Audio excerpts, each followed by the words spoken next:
Happy Wednesday to all of you, my awesome viewers, subscribers, fans, mods, members, all of you. Welcome to another edition of the GB Cast. See, Legal, what's up, Legal? Rangello, hello, Rangello. Untouchable Raider, yo. Monsieur Moby's also here. What's up, Monsieur? Let's see, yeah, Gotham Knights is delayed. We're going to talk about that today. We're going to talk about Microsoft buying Discord. We're going to talk about Xbox Live changing their name. Why? Reasons? I mean, that's something we were talking about in Discord earlier, ironically. So, a lot of Microsoft talk today. We're also going to talk about this article from Forbes later on that actually openly criticized Disney CEO Bob Chapek for the firing of Gina Carano and his lacking of sound management. And this is a major article, by the way. This isn't just like some low-level article, some sort of nobody article. Like, it's Forbes that was openly criticizing Disney CEO Bob Chapek. So it's kind of a big deal in the industry. So we'll talk about that later on. I see Ramking's here. What's up, Ramking? How you doing today? Good to see you. Dr. Anarchy's also here. What's up, Dr. Anarchy? Yeah, so, I went to the gym this morning. I've been having like some minor chest issues. So I'm hoping it's nothing. Maybe it's just a little heartburn. I don't know. So I've been just trying to take it easy. And I did a little bit lighter workout today than usual. So I just told my trainer, like, dude, let's lower the weights a little. Just go easy on me today. But I got through the workout. So I'm hoping that it's just, it's just one of those things of getting older. For the most part, I eat pretty healthy. I take good care of myself. So hopefully I'll be fine. Hopefully. Luke's here. Hey, Luke. How you doing today? Good to see you, Ramking. I think I said hi to you already. Okay, so I do have a story to tell you all in a minute. A fun story. Good news. You remember Monday I was ranting about Walmart, and they're failing at the PS5. But yesterday, things kind of sort of turned around for me and the hunt for the PS5. I'll talk about that story in a moment. Let's see, Jesse's here. What's up, Jesse? How you doing? Mr. Money's here. Hello, Mr. Money. Ben is also here. Hey, Ben. I also got a story that Ben posted in Discord. Which story was that, Ben? Because I always look through my Discord. We have an awesome Discord community, by the way. And I'm always looking to see, okay, what's everybody talking about in Discord? And what do they want me to talk about? Because a lot of times what you're wanting to talk about is what I also want to talk about. So where was it? I know I grabbed it, but I want to make sure I give you credit for it. It was one of these articles, I think. But the point is, I'm glad to have you here. All of you. My awesome viewers, subscribers, fans, along with the Super Chat heroes from March 2021. Our mods who do a great job modding as always. I appreciate the mods' hard work and dedication. And our members, which include my very good friend Azralynn, along with Carrick over at ACG, Mike Lambert, Dark MatterWolf.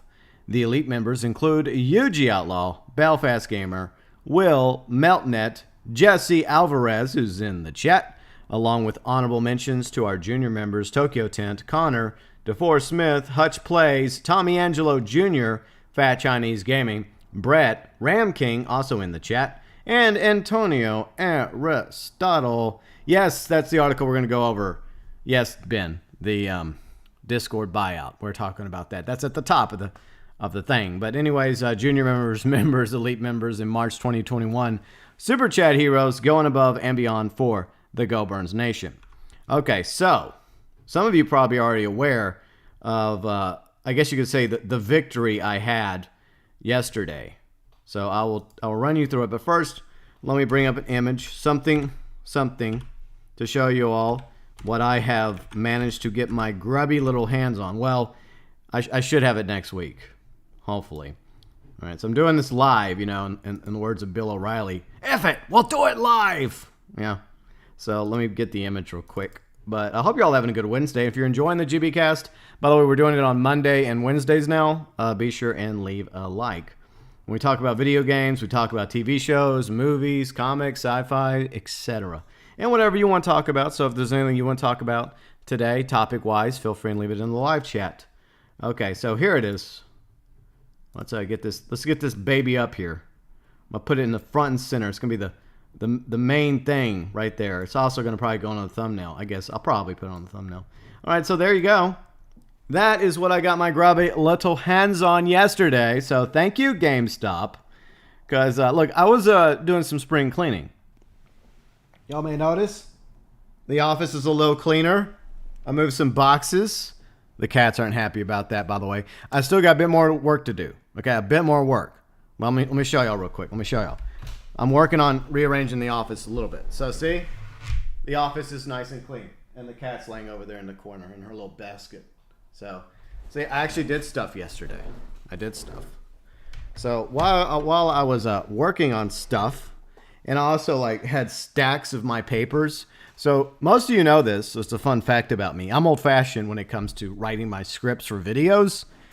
I write them down on a piece of paper. I mean, I even have my my members, my junior members, like written on a piece of paper. That's why I'm always looking down, reading the junior members, because I have the members and elite members on the wall because that's part of the perks. So I need to be able to read off the junior members during my intro. So that's why I have them on a little sheet of paper. And eventually, once I rewrite them every now and then. But so I was working on throwing all that away because I had like a stack of old scripts from vlogs, from previous videos. I mean, it had gone on for a while, and that happens. Like sometimes I'm good about throwing them away right away, but then stack after stack after stack, and I had tons of those paper previous scripts that I had to toss in the old garbage. Brian, hi, and Bri. Thanks for stopping by, Brian. I hope you have a wonderful day as well. So while I was doing all this stuff, and I was also kind of brainstorming at the same time an idea for Thursday's video, I just happened to, out of habit lately, stumble across the various websites I like to visit, except for Walmart, because Walmart can, well, you know how I feel about Walmart now. So I went to go look at Best Buy real quick, Target real quick, Amazon, and then I stumbled across GameStop. That's kind of like my pattern, right? And then sure enough, it said both bundles for Xbox Series X and PlayStation 5 available. And I was quick to take action. I clicked on PS5. I had to first log into my GameStop account. And then I was able to, long story short, acquire the bundle that you see before you. Yes, indeed. Now, there was a little bit of a difficulty at first. Liquid Still's here. What's up, Liquid Still? How's it going? Good to see you, along with everybody else. At first, it was like having a similar issue where it was not adding to cart. But I think the issue is I was so quick to add it to cart that I guess they didn't have it ready to go yet. But once they had it ready to go, then I was able to add it to cart. And then I made sure all my information was correct. My name, my address, my card number. Now, I appreciate my bank for doing this, but at the same time, they nearly screwed me over out of getting my PS5 bundle. So my bank is a pretty big bank, and they have like a fraud department, right? They want to make sure that their customers actually are, making the purchases online, and it's actually them and not somebody else that happened to get their hands on their card. So I'm trying to purchase my PS5. Hello, Fat. How's it going? I'm trying to purchase my PS5 bundle that you see before you. And all of a sudden, unfortunately, I'm in front of my computer. I have my email account set up. I got my phone right beside me. And I start getting these messages. Like I get a message on my phone. I get a message from, my email. And because it's not processing. It's like there's some issue going on. I'm like, what the hell's the issue? I've got everything typed in correctly. And then all of a sudden, it's because my bank's fraud department is like, we see there's a transaction happening from your account. Is this actually you? And I'm just like, you. Urgh. But fortunately, it's a simple yes or no. So I was able to quickly go into my email, click yes, go on my phone, pull up the text, click, type in yes and send it back. And then I was able to process the bundle order in time. But I swear, if my bank would have costed me my chance to get a PS5 bundle, I would have been furious. I would have been like, bank, you owe me a PS5. Cool guy, what's up, cool gamer? How you doing? Okay, so here we go. Let's talk about what I'm going to be getting in my PS5 bundle. By the way, let's catch up with chat real quick. Let's talk to chat, then we'll go back to the bundle. Bundle. We'll bring that back up in a moment. All right, so let me catch up with y'all. That's right. See, Ben, congrats, GB. Any games you're planning on streaming? Yeah, some of you are asking about that. Are any of these? We'll talk about the games in a minute. Yeah, GameStop actually has their shit in order when it comes to their online sales. Ramking, you know why? Because GameStop right now kind of sort of needs online sales because their brick and mortars are not doing as well. So they're making sure that they got their act together online, unlike Walmart. See, Dr. Anarchy PS5s are huge. Yeah, I hear they're big. And I think I have enough room under my desk where my PS4 is sitting right now. I think there's enough of a height to put it down below me. That's right, Liquid Steel. I got one. Finally. But yes, Luke and everyone else inquiring, I'm considering streaming some of these games. We'll talk about that in a moment. Let's see. GB can give his cat a second controller. Yeah, because cats love playing video games. Yes, Ramking. Cool Gamer says, I've seen the PS5 bundles. They cost a pretty penny. Yeah, we'll go over the bundle I just got in a moment. Some of you already saw it. See, Lambert Pig, what's up, Lambert Pig? I'm stocking up on the PS3 digital-only games. Yeah, we talked about that Monday, Lambert Pig. Yeah, it's unfortunate the PS3, the Vita, and the PSP stores will be closing, especially for regions where those consoles are still popular. I mean, there's probably regions where it's like kind of like a ghost town when it comes to the store, like. But there's other parts of the world that still play PS3 and download and purchase games and other things off the PS3, Vita, and PSP. That does suck. I mean, it does. Okay, so let us go back to this article. Fat, where's your PS5 at CEX? Dr. Anarchy will fill you in about that. We talked about it Monday, by the way. you may have to pay a little bit more for that PS5, though. Okay, so this is what the bundle entails. I get the PS5, the deluxe edition with the disc. So Kane was asking which version I got. I'm like, yeah, the disc. I had to get the disc because I got PS4 games, right? I have PS4 games on disc, and I don't want to buy the damn games again. So I'd rather just put the disc in and just do it that way. So I got that. I also get an additional PS5 controller, which is always nice. I got a $20 online-only gift card, so hooray. And I got a few games. I got Hitman 3, and I've watched some people play the new Hitman series. It looks really cool. I mean, it's a possibility we may do that for like at least one fun stream, just to roam around being Agent 47. That'd be kind of sweet. We got Avengers. The point was the bundle itself and getting the PS5. Remember a few weeks ago, a similar situation occurred, and I was on the fence about getting Cold War. And that's what costed me the bundle a couple weeks ago. So there you go. But I guess you could say that the creme de la creme of this, well, besides the PS5 itself, is the Ultimate Launch Edition of Spider-Man Miles Morales, because I'm also getting Spider-Man Remastered. So technically 2 games in one there. So 4 games. 4 games. Even if you count Avengers. Yeah, I may be giving Avengers some. I think those will probably be like. I don't think they're actually going to be like discs. I think they'll probably be like codes. And if that's the case, somebody is probably going to be getting themselves a lovely Avengers code. I may do like a giveaway for that, and people will be like, "But we don't want that, GB." GB, could you just give away Hitman 3 instead, or Spider-Man Miles Morales? I'm like, no. But we don't want Avengers, GB. We don't want Avengers. So anyways, the final retail price, including taxes. By the way, the amount of taxes when all this was accumulated together was basically the cost of a new video game. So yeah, it was like $70 US for the taxes. Now it was like, what, $830? Now I know that's steep, but just think about this for a minute. I get all that for $830, whereas the scalpers, which can be very, very questionable, by the way, and as some of us have pointed out, including Destiny Fox and a few others, some people have actually been scammed into purchasing a PS5 photo, not a PS5, through the some of the more shady scammers. I know it's hard to. I guess there's different levels of scalpers. Like there's scalpers that are simply just wanting to make a profit, but then there's those that are I guess worse, believe it or not. So, anyways, yeah. I mean, it seems like a lot of money for all this. But I mean, you're getting an extra controller, you're getting a few video games, and the fact is, it's still cheaper than going through a scalper right now, because a scalper, if you went to like eBay or Amazon, is like at least $900 to $1,000 plus. Or if you go to like CEX in the UK, as Dr. Anarchy and Randy have pointed out, that's expensive too. So in the end, I feel like this is a better deal. And that's why I said Monday, I think that the best strategy right now for getting a PS5 and an Xbox Series X is simply go the bundle route. Because the scammers, the scalpers, I'm just confusing the two, right? One and the same, obviously.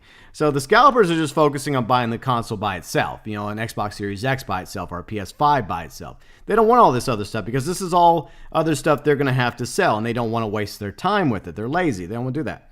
So that's why the bundle is the way to go. Yes, it's a little bit more expensive, and there's some bundles that's as simple as like one video game. It just depends on where you go through, like Target or Best Buy. But at the end of the day, I feel like the strat now for anybody really wanting a PS5 or an Xbox Series X is just to go through a legit retailer like GameStop, for example, and just go for the bundle. Yeah, it's going to cost a little bit more, but at the end of the day, it's still better than dealing with the scalpers. So that's just my opinion about that particular subject. Let's go back to those comments really, really quick. By the way, if you're enjoying the stream, a like would be greatly appreciated. No, it's not. We'll talk about that in a minute. No, not that. Chat. Okay. Let's look at this. Where we leave off. Yeah, Cool Gamer. It did cost a pretty penny, but you have to also consider the fact that you're going up against scalpers, and they're charging way more just for, maybe, if you're lucky, maybe a pristine PS5. If you are lucky enough to go to a scalper that's just wanting to make a profit, but at the same time, selling you a legitimate product and not trying to rip you off even further. Lambert Pig says, I'm stocking up on the PS3. Oh, yeah, I read that. Kari says the digital version is hard to come by anyways. Yeah, I don't really need the digital. The digital versions was never going to be in the equation for me because, I have games that are going to be forward compatible from PS4 to PS5 that are on disc, and I don't want to buy the games again because there's some games I still play. So that didn't really make sense for me to go that rate. I see Cool Gamer says, and thinking about getting Avengers game. But yeah, some people like it, Cool Gamers, some people don't. You prefer Agent 14? Okay, fat. Dr. Anarchy says, you see how fast PS5s are, GB. They're fast with Red Dead Redemption 2 and GTA 5 loading. I look forward to checking that out, Dr. Anarchy.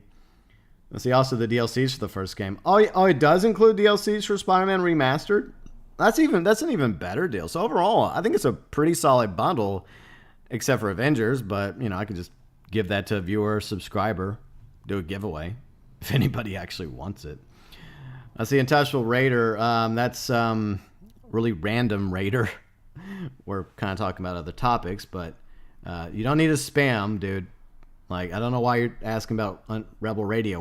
We're talking about other things. But anyways, worst giveaway in history of giveaways. Yeah, I think you're right, Monsieur. Me giving away probably a digital copy of Marvel's Avengers is probably is. Dr. Anarchy, an unboxing video for PS5. Maybe. We will see. Or you know what? Maybe we'll do it on the GB cast, right? Maybe I'll just do it right here, right? And we'll just unbox it right here. We shall see. See, Cool Gamer says, did you see the new Watch Dogs Legion roadmap? No, I did not, but I do applaud them for having a roadmap, unlike Rockstar. I wish they would have roadmaps for Red Dead Online and GT Online. That would be nice. Gooey's here. What's up, Bagman? How you doing? Good to see you. Ramking says, I hope scalper pillows are warm on both sides when they go to sleep. That's random. Why are y'all being so random today? By the way, Raider, to answer your question, Convoy. Convoy is my favorite song on Rebel Radio. It's time for a convoy. Anyways, continuing, Wolf, some physical games are also cheaper than digital. Yeah, isn't that crazy, Wolf, how that is? Look, the digital should be cheaper. Okay, Mesto, please don't mention the you-know-what in the live chat. Okay, Mesto, please, just DM me about that. Please. I've asked Raider, and I'm asking you, don't do that anymore. Thank you. I appreciate you telling me, but I already have people out there dealing with that problem. All we can do is continue to block that fake account and report it. I don't know why they keep doing it. They need to get a fucking life. But anyways, yeah, Wolf, here's the thing, right? And by the way, hello, Mesto. Hope you're having a good Wednesday. Along with everybody else. Here's the thing. Like, digital, right? There's no disc. You're not making a physical disc. Like, you're not, like, we'll use No Man's Sky for an example, right? So here, well, in my No Man's Sky, I have, this is me, typical me, right? Because I guess I have my No Man's Sky in my PS4 right now. Okay, thank you, Mesto. I appreciate it. So all the, like for the disc, right? For the disc, for the plastic, for the artwork, the cover, like all that's like $60, right? $60. So why is it the same price for this as a digital version, which doesn't include any of this, right? Doesn't include the disc, doesn't include the case, doesn't include the plastic or the paper and all that good stuff. Like, why is digital? It should be cheaper, right? Because you think that the companies would want to encourage you to go the digital route because it's saving them money. It is saving them money not to have to mass produce it on disc or using the cases and stuff. So it doesn't make sense why a digital version of, you go with like Red Dead Redemption 2, right? Why is a digital version of Red Dead Redemption 2 the same price as a disc version? It does not make sense. Anyways, so yeah, that's just my thought. But yeah, One Love, yay haul! What's up, One Love? Let's see, Wolf says I have a Series S, was lucky to get a next-gen console. What is your honest opinion of the Series S? Do you like it? I just don't know how I feel about it. I think that it's just, in my opinion, better just to like save up an extra $100 and buy a Series X. But some people probably find merit in getting a Series S instead. But anyways, let us move on to the articles today. We have a few to go over. By the way, you're welcome to chime in with what you would like to talk about as well. So we'll come to this later. We're not going to start here. This is where we'll probably end up. We're going to start with Microsoft. Yes, Microsoft. That's where we're going. But anyways, let's get going with this topic. This is, by the way, from, Bloomberg. All right. Microsoft in talks to buy Discord for more than $10 billion. And there's nothing I can do about it. I tried to get rid of this thing down here. I apologize. These ads and stuff. So I absolutely love Discord. And along with the YouTube channel, the second most active social platform I have is my Discord community. By the way, we have an awesome Discord community, and that's a big thanks to everybody in the Discord community, along with Shotgun Mark and my good friend Red. They've helped me build up the Discord, and it is definitely a great community to be part of. But we do have some rules, and if you want citizenship status after you join the Discord, just simply ask in general, and Shotgun, Red, or myself will grant you citizenship status. I do have one small, as I always say, I do have a small pet peeve. I do ask people to post in the correct room. Anyway, so let's talk a little bit about Discord, then we'll go back to chat in just a moment. By the way, if you're enjoying the GB Cast, Monday, Wednesdays, for now, till I changed it again, and be sure and leave a like. Obviously, Microsoft is in talks to acquire Discord, the video game chat community, for $10 billion, according to people familiar with the matter. Discord has been talking to potential buyers, and software giant Microsoft is in the running, but no deal is imminent, said the people who asked not to be identified because the discussions are private. So this is a bunch of like behind the scenes, may be true, may not be true. Let's see, Discord is more likely to go public than sell itself, one person said. See, that would make more sense because I think Discord's doing quite well, and I think that look, $10 billion, that's nothing to, are you going to turn down $10 billion if you're going to, that's a lot of cheddar. So if it's legit, then I hate to say it would be hard not to accept that deal. But also going public is a good idea too. So it could go either way. So representatives from Microsoft and Discord declined to comment. VentureBeat reported earlier on Monday that Discord was engaged in sales talks. The San Francisco-based Discord is best known for a free service that lets the gamers communicate by video, voice, text. People get stuck at home during the pandemic. have increasingly used the technology for study groups, dances, dance classes, book clubs, other virtual gatherings. It has more than 100 million monthly active users and has been elaborating its communication tools to turn into a place to talk rather than merely a game-centric chat platform. Next, let's see. Microsoft, which last year sought to buy the social media app TikTok. Microsoft, stop it. Stop it. They held talks to acquire Pinterest, has been shopping for assets that would provide access to a thriving community of users. According to people familiar with the company's thinking, Microsoft Xbox Business has been expanding the suite of subscription perks and provides part of its Game Pass offering. Microsoft shares were up about 1.2% in the first few minutes of trading on Tuesday. Quote, Microsoft possibly acquiring Discord makes a lot of sense as it continues to reshape its gaming business more towards software and services, says Bloomberg Intelligence Analysis Matthew Canterman. There is a big opportunity to bundle Discord's premium offering Nitro into Game Pass service to drive more subscriptions from the last reported 18 million. Devil Dog, what's up, Devil Dog? How you doing?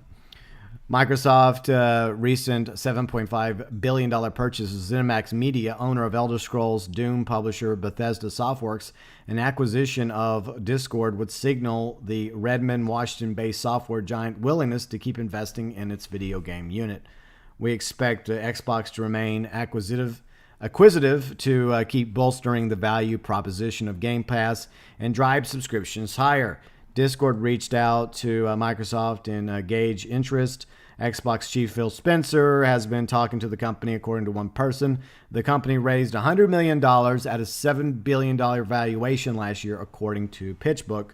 Discord is also is in discussions with Epic, Amazon, and in the past, according to the people familiar with the matter, Epic didn't immediately respond to the request for comment. Amazon declined to comment. So, whether or not Discord ends up being bought by Microsoft remains to be seen. Nothing has been officially confirmed yet. But at the same time, it could very well end up going public. Yeah. So, yeah, let's talk about that particular topic. Then we'll move on to Microsoft rebranding Xbox Live, which really is kind of silly if you think about it. But anyways, let's see what you have to say. All right, so where did we leave off? The real question, a burrito or Sonic? What? One love? I have a smoothie. Smoothie's a little bit healthier than a burrito. I mean, I like burritos. And, Sonic has its moments, but, let's see, Fat says, I'm not going to say no to $10 billion. Exactly. Like, if this is legit, if Microsoft actually is offering Discord, everyone behind Discord, $10 billion, okay. As much as I would love the work that me and my team have done with Discord, money, thanks. See, Kari says, Microsoft dropped a ton of money buying Skype several years back. Yeah, that didn't really work out so well, did it? Monsieur, it's all right, Monsieur. Thanks for hanging out with us. I hope you enjoy the rest of your day or evening. But, yeah, I mean, I don't know how Microsoft can keep doing this because, like they pointed out in this article from Bloomberg, they just spent, $7 billion buying ZeniMax and Bethesda. Like, I know Microsoft is a huge company and they have tons of money, but still, eventually you think they're going to be like, whoa, we're already spreading ourselves too thin. We've already bought all these different things. We don't need to be, continuing to buy because the money's not infinite. Eventually, they're going to run out money to buy things if they keep buying and buying and buying. Harless says they're buying Discord now. Well, that's the rumor, according to Bloomberg. Unnamed sources, which could be true, could not be true. It's also possible that Discord could just end up going public on the stock market. That would not be a bad idea. I may just have to, throw a few shekels into some Discord stock if that happens. Because I love Discord. I absolutely do love Discord. And I always believe in putting my money where my mouth is. Just like whenever I promote the fundraiser stream once a month at the end of the month. I don't know what game we're going to play, but that's coming up. I think it's coming up next week. When is the last day of the month? Let me look. Is it a day? Is it like Wednesday? I think it's Wednesday. Okay. So, I mean, maybe instead of a GB cast next Wednesday, we may do the fundraiser stream on Wednesday. What do y'all think? And then I'll just play some sort of game, Epic Games. I don't know what we're going to do. That's a good question. That's in the future, though. We're talking about the present tense. So, yeah, I mean, if Discord goes public, I may just have to throw a few bucks into Discord. Why not? I mean, I believe in what they're doing. And, you know, if they're going public, I would like to be a shareholder in that because I love Discord. I never thought I would at first because when people told me to join Discord, my friend Azralynn was all about Discord. And she's like, you need a Discord. I'm like, what's Discord?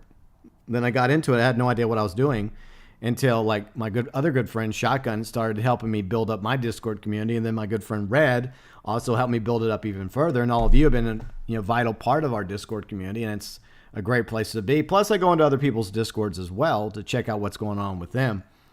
So I think that, you know, there's a lot of people that would probably be more than happy to support Discord if they end up going public. And I think that's the better route, in my opinion, because if you have it under the control of Microsoft, then anyone that's not on Microsoft, like Nintendo gamers or Sony gamers on PlayStation, it may like put up a wall between them, right? It may put up a barrier, especially if Microsoft's gonna lump Discord into the Game Pass. I don't even have the Game Pass, but I know they're trying to get people into the Game Pass, which I find really, really annoying. But, I mean, I hear the Game Pass is good, but it's just not really for me. Anyways, let us go to the next article. By the way, thanks to Ramking for posting the next article. So this one is very strange because I didn't really see the point of this. It's from The Verge, by the way. Now, Microsoft, once again, staying on the topic of Microsoft, is going to rebrand Xbox Live to the Xbox Network. Why? I don't know. I mean, Kari made a very good point about this in our Discord. Let me read that real quick, what you had to say. All right, so what did you say about that? Let me make sure. I like to quote people. All right. So Kari says, it's kind of too little too late. Xbox Live has been a name for years. It's too ingrained in people's minds. Yeah, exactly. Like, I don't understand the point, Microsoft. Why change the name when this is the name that people are used to? It's like taking a popular like franchise and saying, you know what? Instead of calling it McDonald's, we're going to call it the M Network or some shit. People will be like, but it's McDonald's. That's like with Xbox Live. Dr. Anarchy, Xbox Network sounds dumb. Yeah, I mean, you have PlayStation Network. I think Xbox Live, there's nothing wrong with the name Xbox Live. Anyways, let's read this. Once again from The Verge. Microsoft is rebranding Xbox Live to Xbox Network. Instances of new branding started appearing on the Xbox dashboard recently for beta testers, with clips being uploaded to the Xbox Network instead of Xbox Live. Microsoft now has confirmed the name change. Quote, Xbox Networks refers to the underlying Xbox Online services, which was updated in the Microsoft Services Agreement, says a Microsoft spokesman.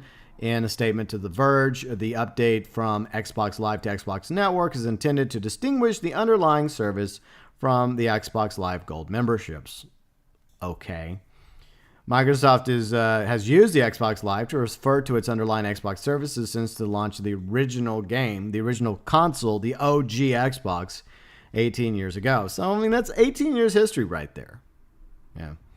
Major Nelson has been known as Xbox Live's Major Nelson for years, but now refers to himself as Xbox Major Nelson. Oh, okay. Well, we just call him Major Nelson, and we don't really care about his...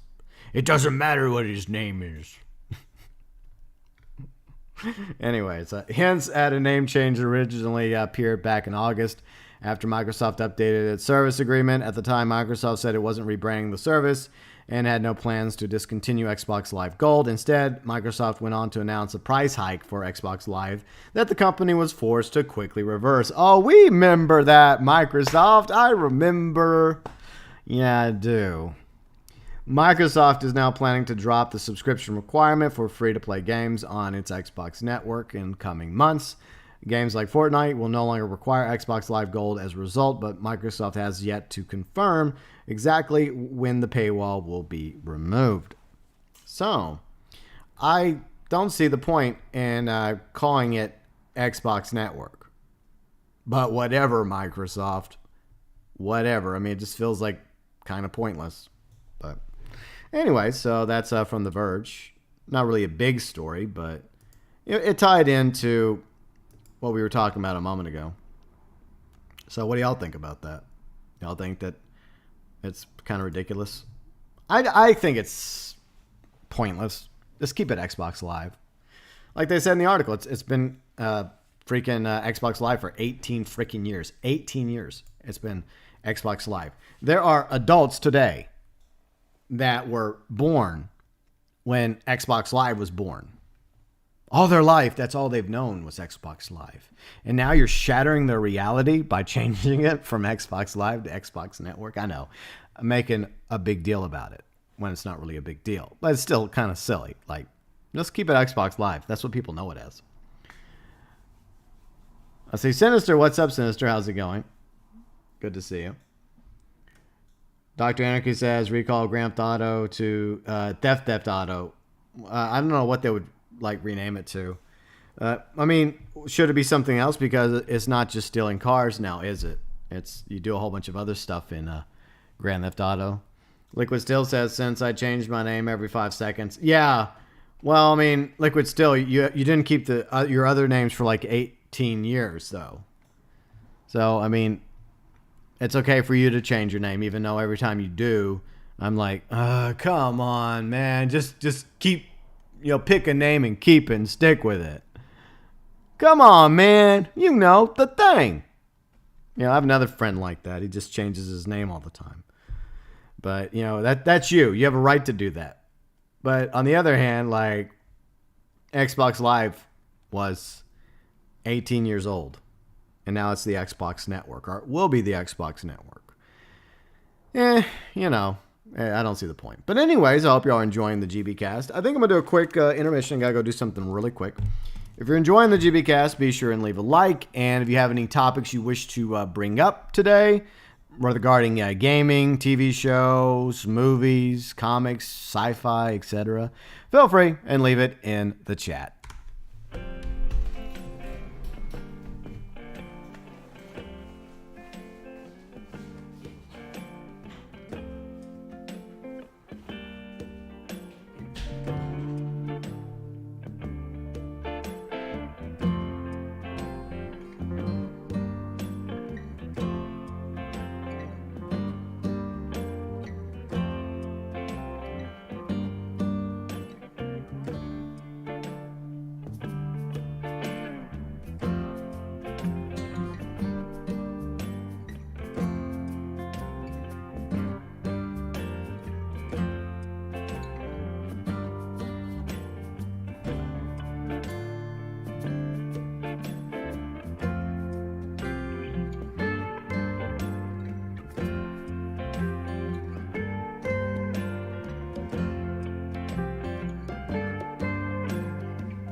All right, we are back with more GB Cast and breaking news.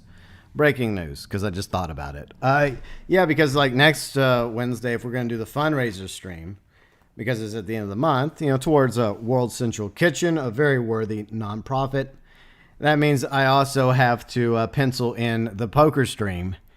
And I was just thinking about it a moment ago, and the only opportunity I have to do the poker stream before the end of the month is tomorrow. So, breaking news live from GeauxBurns headquarters worldwide.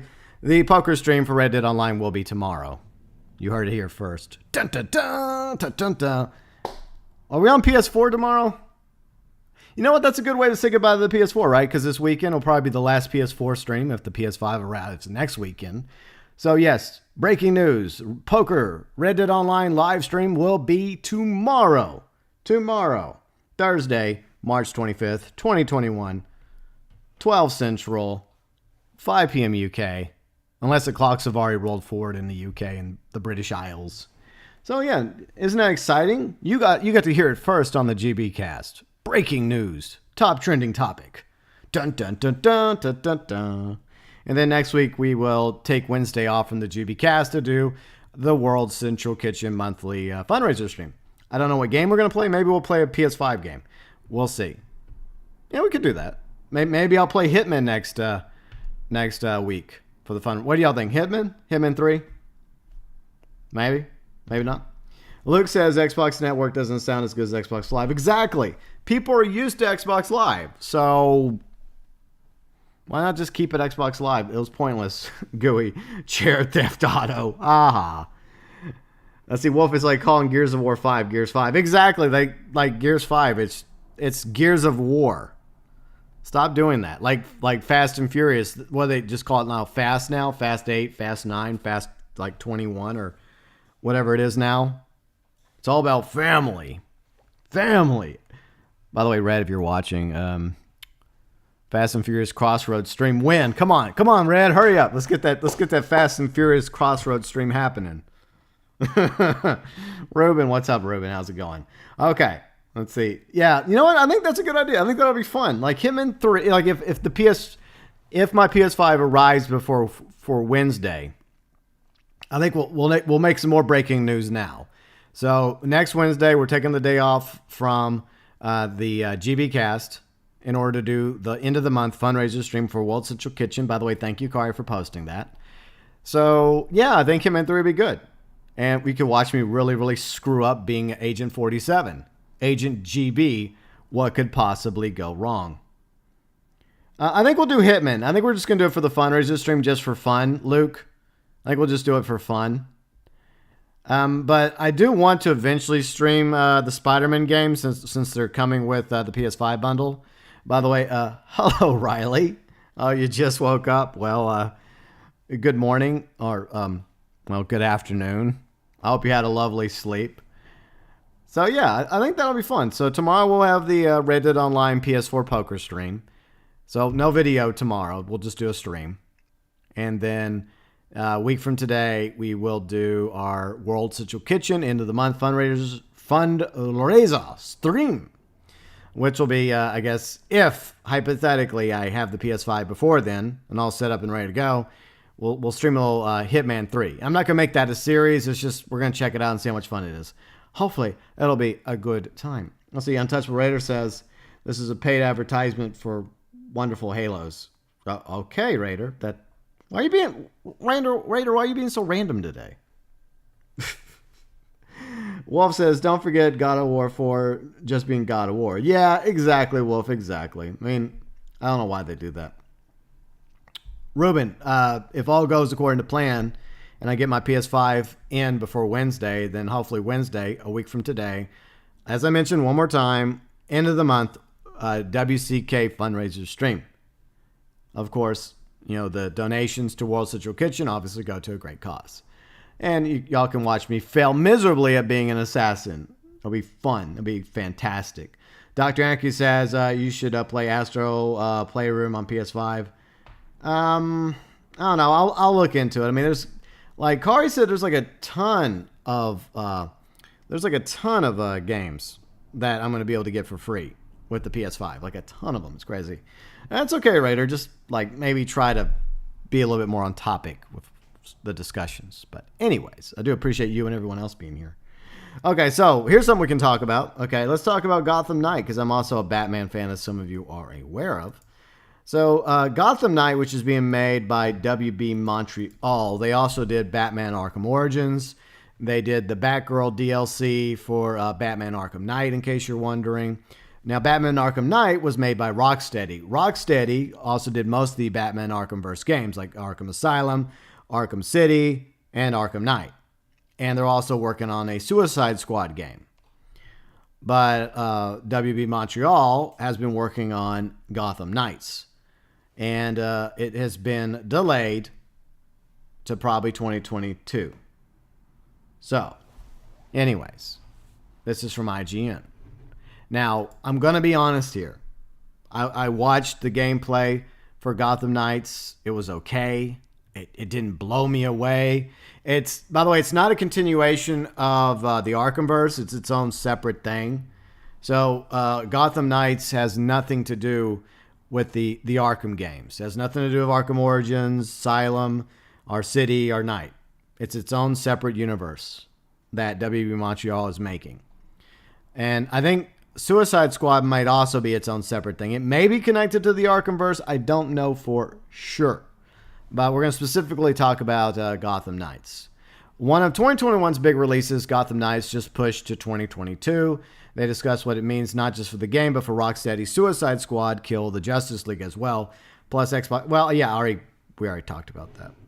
I already talked about that, IGN. Thank you, though. Oh, so okay. So basically, this is like their own podcast. Okay, so Ryan McAfee's podcast. Okay, so he talks about it in his 52-minute podcast regarding Gotham Knights being delayed to 2022. So I need to figure out why. I was in a rush, admittedly, and I thought that IGN would have an article about it. And yes, I also talked about Microsoft buying Discord, Ryan. Thanks, Ryan. So let me look at that real quick. Let me find an actual article about Gotham Knights. Yeah, failed me, IGN, but what else is new? I should have double-checked. But like I said, I just assumed it was an article going over Gotham Knights. I didn't realize it was going to be... I guess we could go through Screen Rant. Okay, we'll go through Screen Rant. Okay, we'll do that. First, let me catch up on chat. You won't be able to watch, Ruben? Well, I mean, it will become a video later on, so you're always welcome to watch it when it's a video. And I still don't know if I'm going to have the PS5 in by then, so we may have to play something else. We'll see how it goes. See, Ben says Astro's Playroom is pre-installed. Okay, I appreciate the recommendations, Ben, as well as Ruben.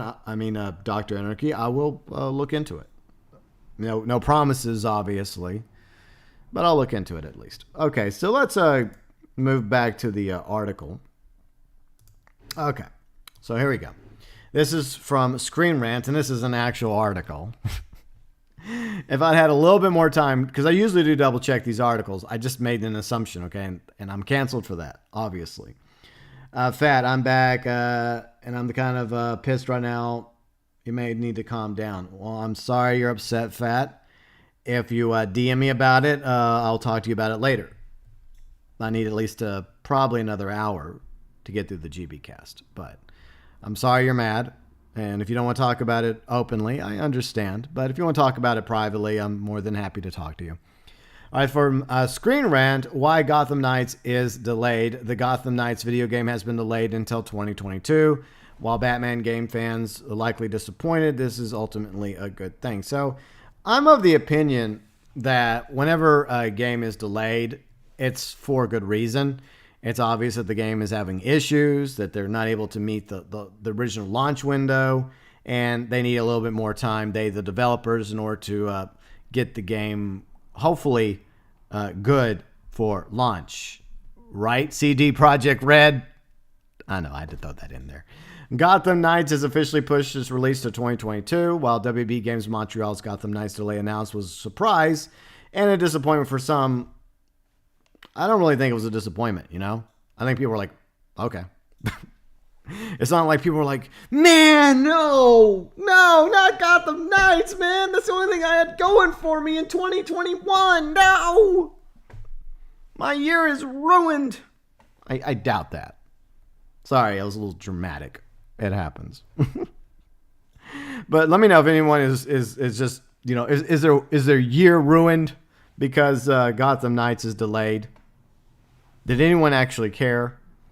Gotham Knights looks to be the ambitious project for the studio, which last major game released Arkham Origins in 2013. The game will expand on the multi-character mechanic. Shush! I'm sorry for waking you up. I woke my cat up.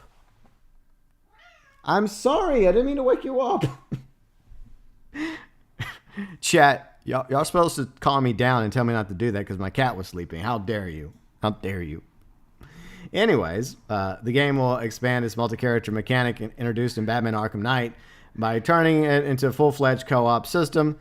Well, here's the thing. Rocksteady made Batman Arkham Knight. Now, as I mentioned a moment ago, WB Montreal did do the DLC, Batgirl, for Batman Arkham Knight. But it was Rocksteady that made the game, Batman Arkham Knight. So there's a bit of a confusion there that I wanted to clear up.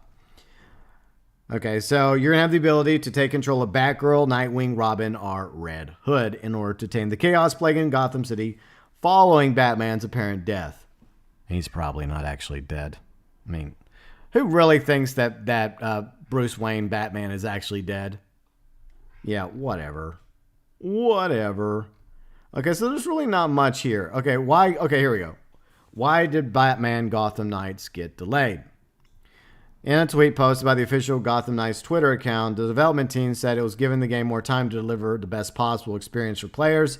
Many studios have been transparent about how the bug has made the game development difficult, with technology limitations brought on by working from home and a lack of immediate access to coworkers, in-house resources. Developers have quite a challenge to overcome, especially larger studios building incredibly complex games. So we'll read that from, damn it, I have to go back on Twitter again. No, not Twitter. All right, so this is what Gotham Knights said. Gotham Knights will now be launching worldwide in 2022. We are giving the game more time to deliver the best possible experience for players. Thank you to our amazing fans for your tremendous support of Gotham Knights. We look forward to showcasing more of the game in the coming months. So once again, Gotham Knights is delayed to 2022. And I do agree. I think it is a good thing. I don't have to read the article because if you follow video games and you play video games, then you understand that by giving developers more time, then that means they have a better chance of polishing the game, fixing whatever bugs or issues a game happens to have, in the hopes that the game is not so problematic at launch, unlike certain games that will not be mentioned. See, Wolf says, I cared about Gotham Knights. Okay. Let's see. Luke says Suicide Squad is a continuation of the Arkhamverse. Okay, so it is. Okay, so, yeah, I was kind of debating about whether or not that actually was a continuation. But, yeah, it's set in Metropolis, not Gotham. So that would be quite fascinating to see how that plays out. Ben says, I don't really care for the game when I saw the gameplay. I see Sinister says, my year's ruined now. Lol. Ben says, the same reason most games get delayed. Exactly. I mean, it doesn't take a rocket scientist or a brain surgeon to deduce that. Luke says, I was looking forward to playing Gotham Knights, but it's a game I'm not bothered about getting delayed. Me either. I mean, if it needs more time in the oven, then WB Montreal, take the time. I mean, people loved Batman Arkham Origins, but I'm going to be honest, Arkham Origins had problems. I mean, it had some pretty good boss fights. The story was all right, but the world of Gotham felt really, really dead. It did. There were obviously similarities because I think Rocksteady helped out, low-key behind the scenes with the engine and things, but at the same time, hopefully WB Montreal has come a long ways since Batman Arkham Origins. And I felt like they did a pretty good job with the Batgirl DLC. I did enjoy it. I think that was probably my favorite of the Batman Arkham Knight DLCs, which I did do a Let's Play of in the Batman playlist. Not the entire game, but I did Let's Play all the DLCs, including Batgirl. I guess my second favorite one was Mr. Freeze. I loved that. It wasn't a very long playthrough, but I did love how the story played out regarding Mr. Freeze, so that was pretty cool. And it felt more connected to, say, the Batman anime series version of Mr. Freeze. Captain Nat, what's up, Captain Nat? How you doing? Let's see, Wolf says Superman also looked like John Cena. Oh, God, Wolf. John Cena! Look, but still, honestly, I think by now we should expect delays. Yeah, I mean, it just happens, especially as they mentioned the bug. The bug has caused a lot of things to be delayed here and there.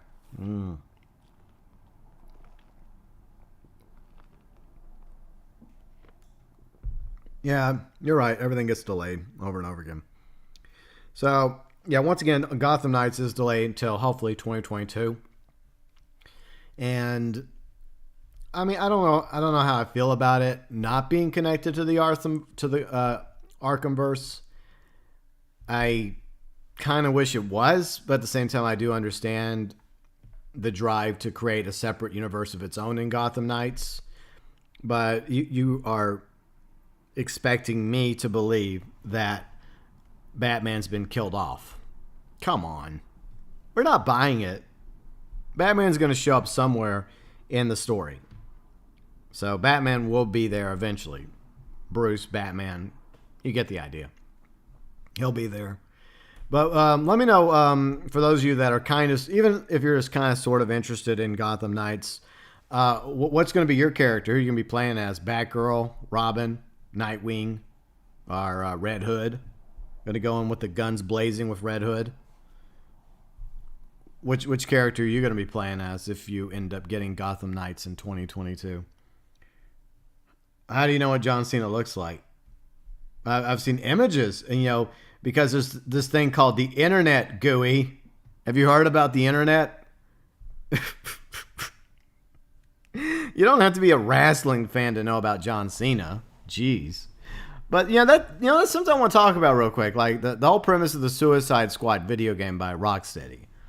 It seems very similar to Gotham Knights, right? And obviously they're meant to be like online games where you play online, and there's probably going to be cosmetics and microtransactions, money. I mean, it's through WB. What do you expect? They copyright claimed to my Arkham Asylum stream about a month or so ago, because I was going to play through Arkham Asylum, for my Monday, Friday night streams before Diablo 2. And my very first Batman Arkham Asylum stream, it got copyright claimed out the wazoo. I think I had 5 claims. And it was all revolved around the soundtrack of Batman Arkham Asylum, which is supposed to be, that's supposed to be a non-issue. But they still claimed it anyways. UG Outlaw's here. What's up, UG Outlaw? How you doing today? So you're going to play Red Steel in Gotham Knights? Nice. So yeah, the score should be fair use. And most of the time, it is like 99% of the time in a video game, whether it's like Red Dead Redemption 2, GTA 5, or most games out there, the original score is considered to be fair use. But for some reason, the greedy corporate suits at WB beg to differ. So they copyright claim my Batman Arkham Asylum stream. By the way, Arkham Asylum is over a decade old. And they still want to rob me of what few pennies I'm going to make off of my Batman Arkham Asylum stream series. So that's why it did not continue, sadly. Because at that time, I was really looking forward to streaming through Batman Arkham Asylum, then streaming through Batman Arkham City, and maybe Arkham Origins, and maybe wrap it up by streaming through Batman Arkham Knight. But I didn't want to deal with that bullshit every single live stream. I didn't want to go live stream after live stream, and at the end of the live stream, I'd have a ton of copyright claims from WB. I didn't want to go to that BS, so that's why my Batman Arkham Asylum series was 1 episode, 1 and done. Thank you, Warner Brothers. Very uncool. Thank you very much, Captain Ed. Yeah, I bought a few Cobra Kai shirts. Cobra Kai. I bought a Miyagi-Do shirt. I also have a Eagle Fang shirt. So, yeah, I do like Cobra Kai because I like Karate Kid. And it's a good series. I really do like it. And I like the direction the series is going at the end of season 3. So, yeah, I like the way it left off. Honestly, I didn't like the way season 2 left off. I know a lot of people really like the cliffhanger of season 2. I didn't really like it as much. But I like the way what season 3 is setting up into season 4. So I'm very excited about that. Very much so. But when it comes to Gotham Knights, our Suicide Squad, which I'll talk about in just a moment, I'm not really excited about either one, to be honest. And I'm a huge Batman fan. Now, Suicide Squad, I find the premise to be somewhat ridiculous because if some of y'all watch the CGI trailer, and by the way, that's one thing that I really don't care for is CGI trailers because it doesn't really give you a final look about what the game is going to end up being. The trailer looks nice, but we've seen CGI trailers before, right? And it looks awesome, but when the game comes out, it doesn't live up to that level. Now, it's Rocksteady, so Rocksteady has done a good job with their Batman Arkham games, like Asylum and City and Arkham Knight, so at least you got to say that hopefully they'll have a good product by the time Suicide Squad Kill the Justice League launches. The issue I have is the fact that, one of the baddies that's featured in the trailer happens to be Superman. Now, obviously, Superman and the other members of the Justice League they've been brainwashed or programmed by Brainiac. So Brainiac, I guess, has taken over Metropolis, and it's up to the Suicide Squad to kill the Justice League and, I guess, stop Brainiac. But it's Superman. Yeah, Superman's under Brainiac's control, but Brainiac is a freaking genius. It's a intergalactic supercomputer trying to take over the world. Well, actually more than that. It's the universe. The entire universe. Brainiac goes and takes all the information from a planet, a civilization, and destroys the planet. He destroys the planet for resources. He archives any history, the culture, all the stuff that the planet was all about, the species was all about, to add to his databanks. So that's what Brainiac does. So you have Brainiac in control of the Justice League. And one of the foes that the Justice League has to go up against is Superman under Brainiac's control. How is the Justice League supposed to defeat Superman? Let's see, Wolf giving a whole other meaning to Super Cena. Wow. ToykoTent, what's up, ToykoTent? Hello, GB in chat. Another live stream on another lunch break. I hope your work day is going well, and I hope you're having a fantastic lunch, Tokyo. And welcome back, Fat. So, Superman, by the way, I need to watch a new episode of Superman and Lois. I missed it last night. I was kind of busy. But last week's episode of Superman and Lois was all right. I liked it better than the previous episode, as I had mentioned. But anyway, Superman is always trying to hold himself back because he's extremely powerful. And that's one thing he talks about in the animated series, right? I think Justice League Unlimited, when he's fighting Darkseid.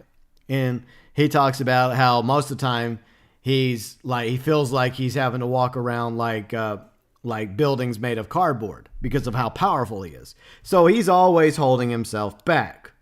Even though he comes across as pretty badass and pretty strong, a lot of times Superman is not giving it his all. He's not giving it anywhere close to 100%, except for against a few foes, one of them being Darkseid in the animated series and the comics.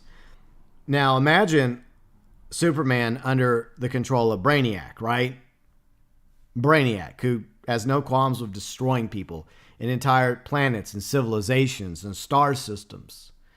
What chance does the Justice League have? I mean, the Suicide Squad. What chance do Captain Boomerang, Harley Quinn, King Shark, and Deathstroke? No, Deadshot. Yeah, Deadshot, Harley Quinn, King Shark, and Captain Boomerang. Those four clowns. What chance do they have against Superman? I'm just saying. My day's going okay. I got a little chest pain, minor chest pain I'm dealing with. Hopefully it's a nothing burger. I went to the gym earlier today, UG Outlaw. Yeah, I went a little light on the gym. Hopefully it's okay. We'll see. I'm just trying to take it easy. By the way, PS4 poker stream will be tomorrow, so that's breaking news. I mentioned a moment ago. So we'll play some poker tomorrow, Red Dead Online. So no video tomorrow. But see, Wolf says Injustice Superman was a good example of Superman no longer holding back. Exactly, Wolf. Exactly. Yeah, Superman is just holding back. You freaking make him unhinged or under the control of someone like Brainiac. And there's even an arc in Superman the Animated Series where Darkseid had Superman under his control. And Superman brainwashed and controlled by Darkseid carried out a lot of destruction before Superman was able to break free from Darkseid's control. But by then it was almost too little too late because, everyone had lost faith in Superman because they assumed it was Superman doing this when he was under the control of Darkseid. I know I'm citing an example of an episode of Superman, being unhinged and not holding back, whether it was by his own design or somebody else's, whether it's Darkseid, Brainiac, or somebody else entirely. The point is, I don't really see realistically how the Suicide Squad, especially those four, can defeat Superman. Even especially Superman that's not holding back against them. He blows up a freaking helicopter. A helicopter gets blown up by Brainiac-controlled Superman. Boom. Blown up. Now, Superman would never do something like that. He would never do that. But a Brainiac-controlled Superman obviously shows you, the viewer, the fan, like what kind of Superman you're going up against in the game. Still says, I was thinking the same thing when I saw the clip yesterday. How is Suicide Squad supposed to fight Superman? Exactly. Luke, can't wait to play a game where Superman kills me in one punch, making it impossible to beat the game. Yeah, it's just like how can, it just doesn't make sense to me. If you're a Superman fan, it's hard to do that. I don't know. I mean, let's see. Ugiello says that Deadshot has a kryptonite bullet. Yeah, I mean, okay, so Captain Boomerang will have to have kryptonite boomerangs. Deadshot will have to have kryptonite bullets. Harley Quinn will have to have like a kryptonite hammer. And King Shark is going to have to go and get some sweet work done on his choppers, on his teeth. And get some kryptonite teeth up there. I mean, I get it. Sharks, they go through, how many... their teeth are different than our teeth, right? Whenever they bite something, usually a tooth or two falls off, but then it's quickly replaced by another tooth. Or maybe Deadshot has a red sun energy weapon, right? So you either need kryptonite or a red sun energy weapon in order to take out Superman. I think those are it's like magic. You need someone with magic. Okay. Is there any member of the Suicide Squad, those four that have magic skills? No. So how can they hope to beat Superman? Whether it's by himself, even Superman holding back could take those four clowns down. He wouldn't kill them, but he could easily take them down. Give me a freaking break. And he's done it time and time again in various comics.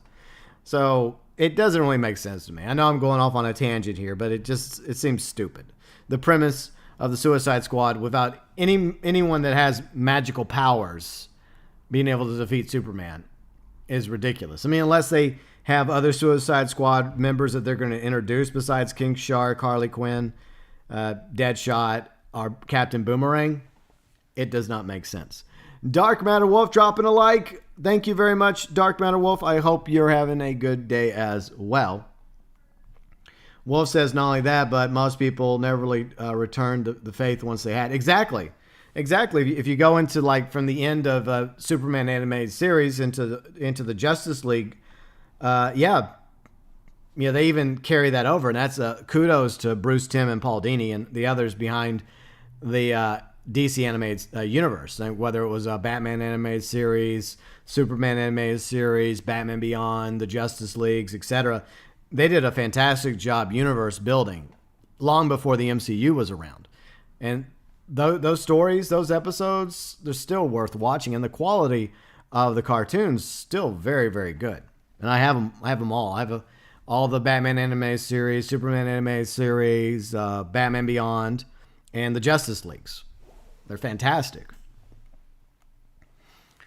Luke says, what other members of the Justice League will we have to take out? Exactly. I mean, I'm guessing the big ones, at least the big ones, like Wonder Woman. Okay, well, how are they going to fight Wonder Woman?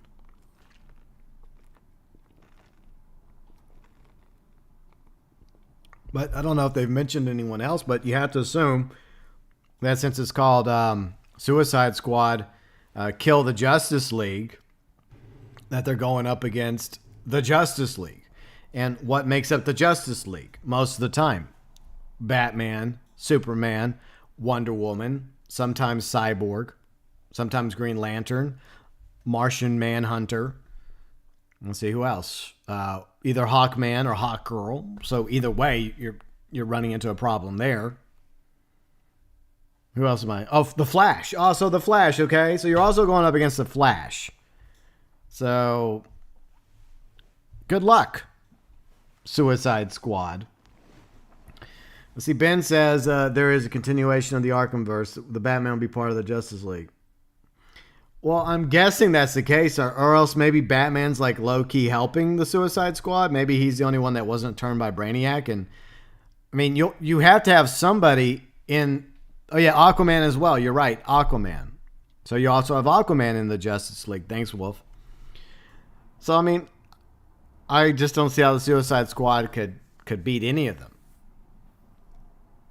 But it'll be interesting to see how it plays out.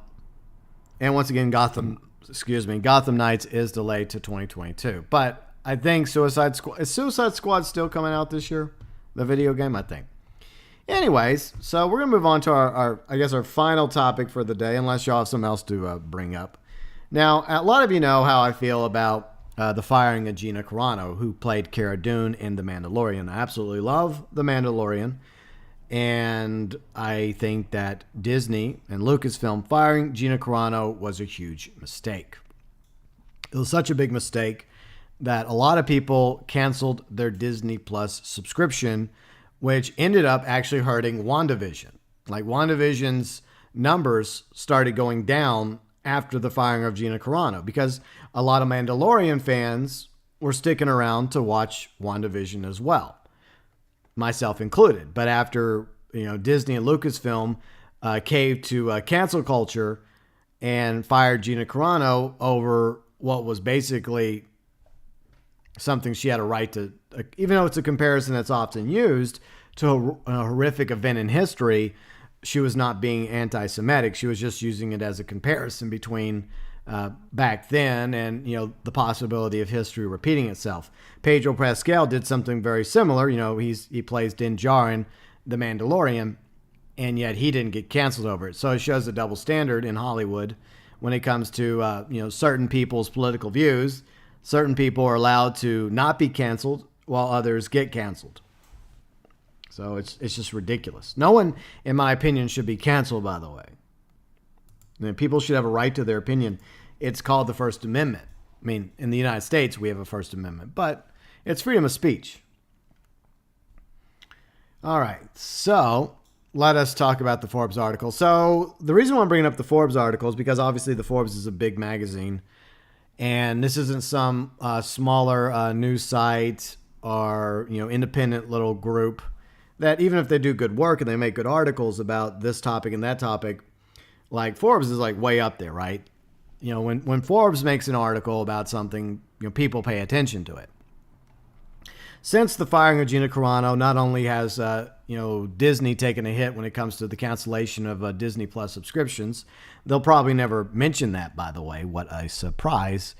But also, it got so bad that, as we talked about a week or so ago, that even during the investment meeting at Disney, CEO Bob Chapek, he had to deal with a couple of actual phone-ins from investors. So they allow like 30 minutes for people to call in that are investors and ask the CEO of Disney questions.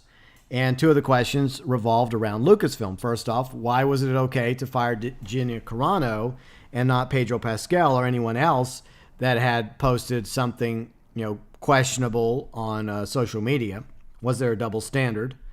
And why is Kathleen Kennedy still president of Lucasfilm after all the nonsense that has occurred under her reign? And of course, Bob Chapek is the typical BS PR answer because, he's the CEO. He's not going to come out and say, hey, firing Gina Carano was a mistake. We shouldn't have done that.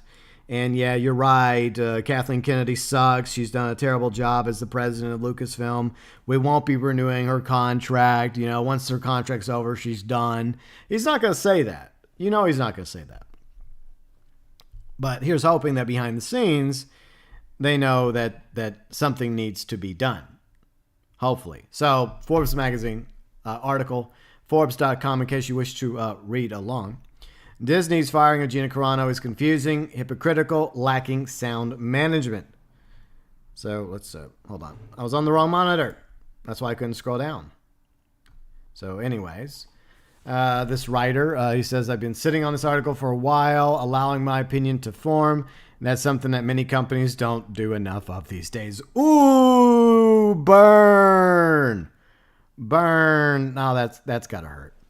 Instead, they often rush to the conclusions too fast, yielding to the views of the few vocal members of the community rather than allowing time and consideration to inform decisions. Exactly. Too much knee-jerk reaction has been happening.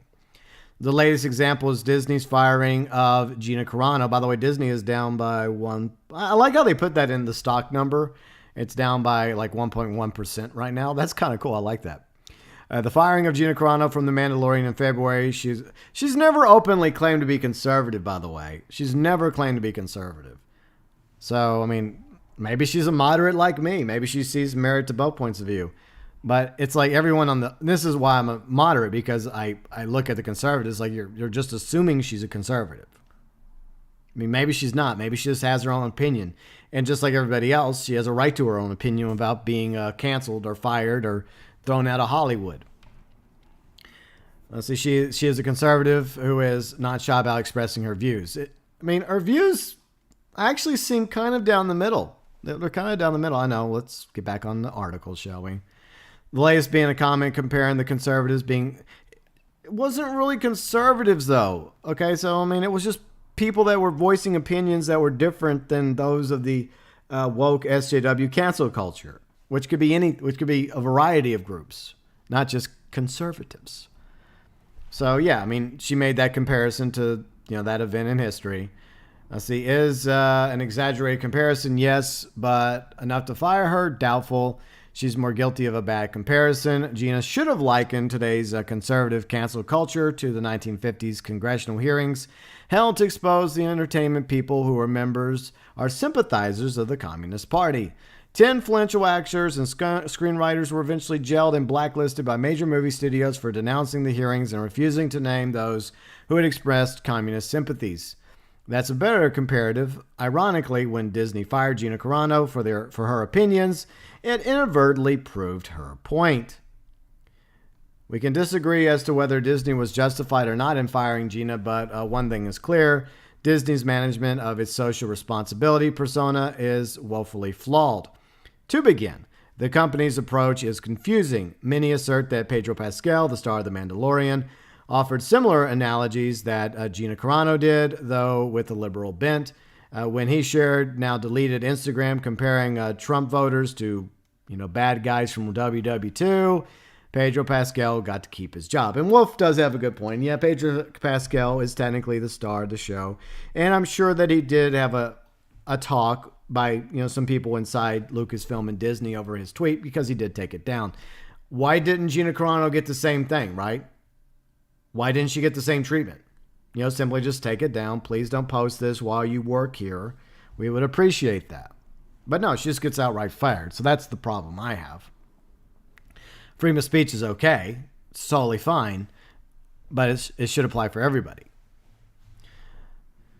Disney's inconsistent approach led to outsiders suspect that Disney leans left, something that CEO Bob Chapek denied in a recent shareholders meeting, stating, quote, I don't really see Disney as characterizing itself as left or right-leaning, instead for values that are universal. But management cannot afford to treat employees differently from similar actions. It makes Chapek's comments appear disingenuous. The company needs a universally consistent approach for its universal values. I agree. I'm always against hypocrisy, and I think that it should apply both ways. It should apply to everybody. If you have a policy where certain things should not be mentioned or talked about by your employees in social media, it should apply for everyone. Whether you're the star of The Mandalorian or a supporting star of Mandalorian or the host of Star Wars High Republic, or you are one of Kathleen Kennedy's lackeys on social media, or anyone else entirely. So I get that there's company policy when you're working for these companies, why they should be mindful about what they say on social media like Twitter and Instagram, because, yeah, you are, even though it's your account, you're still, like, everything you say is in a way representing the company you work for. So I mean, a lot of people have to sign like certain waivers and whatnot in their contracts, stating that they won't, do anything like that as long as they work for said company. Let's see, Disney's actions are also hypocritical. At the same time, shareholders meeting Bob Chapek went on to say that Disney believes values of respect, values of decency, values of integrity, and values of inclusion. And we seek to not only have how they operate, but the content they make reflective of the rich diversity of the world they live in. And I think that that's a world that we should live in harmony and peace. Oh, it sounds nice, as the writer says, a noble goal. Well said. But while Disney declares these aspirations for U.S. consumption, it turned a blind eye to what was happening in a certain country regarding the shooting of the film Mulan. Yeah, certain bad things are happening in a certain country that will not be mentioned. You probably know what I'm talking about. So why does Disney not talk about that? Or, what happens in other countries? There's plenty of atrocities happening across the world in numerous countries.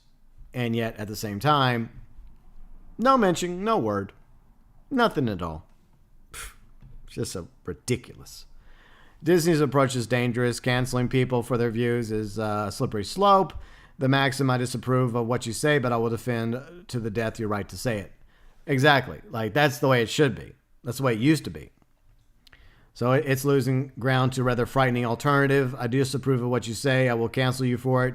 In the past, organizations that needed to distance themselves from employees' controversial opinions would make a public statement saying the employees' opinions are theirs alone and not necessarily reflect that of the official policy or position of the company.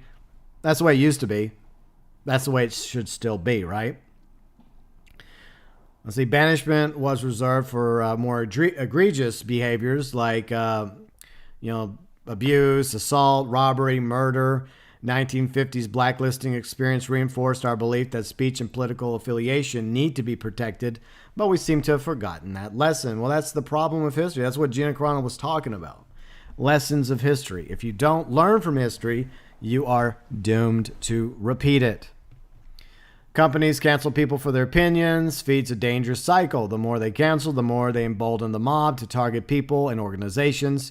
Then repeat. Disney and other many organizations are playing a very dangerous game out of fear, partisanship, misplaced sincerity.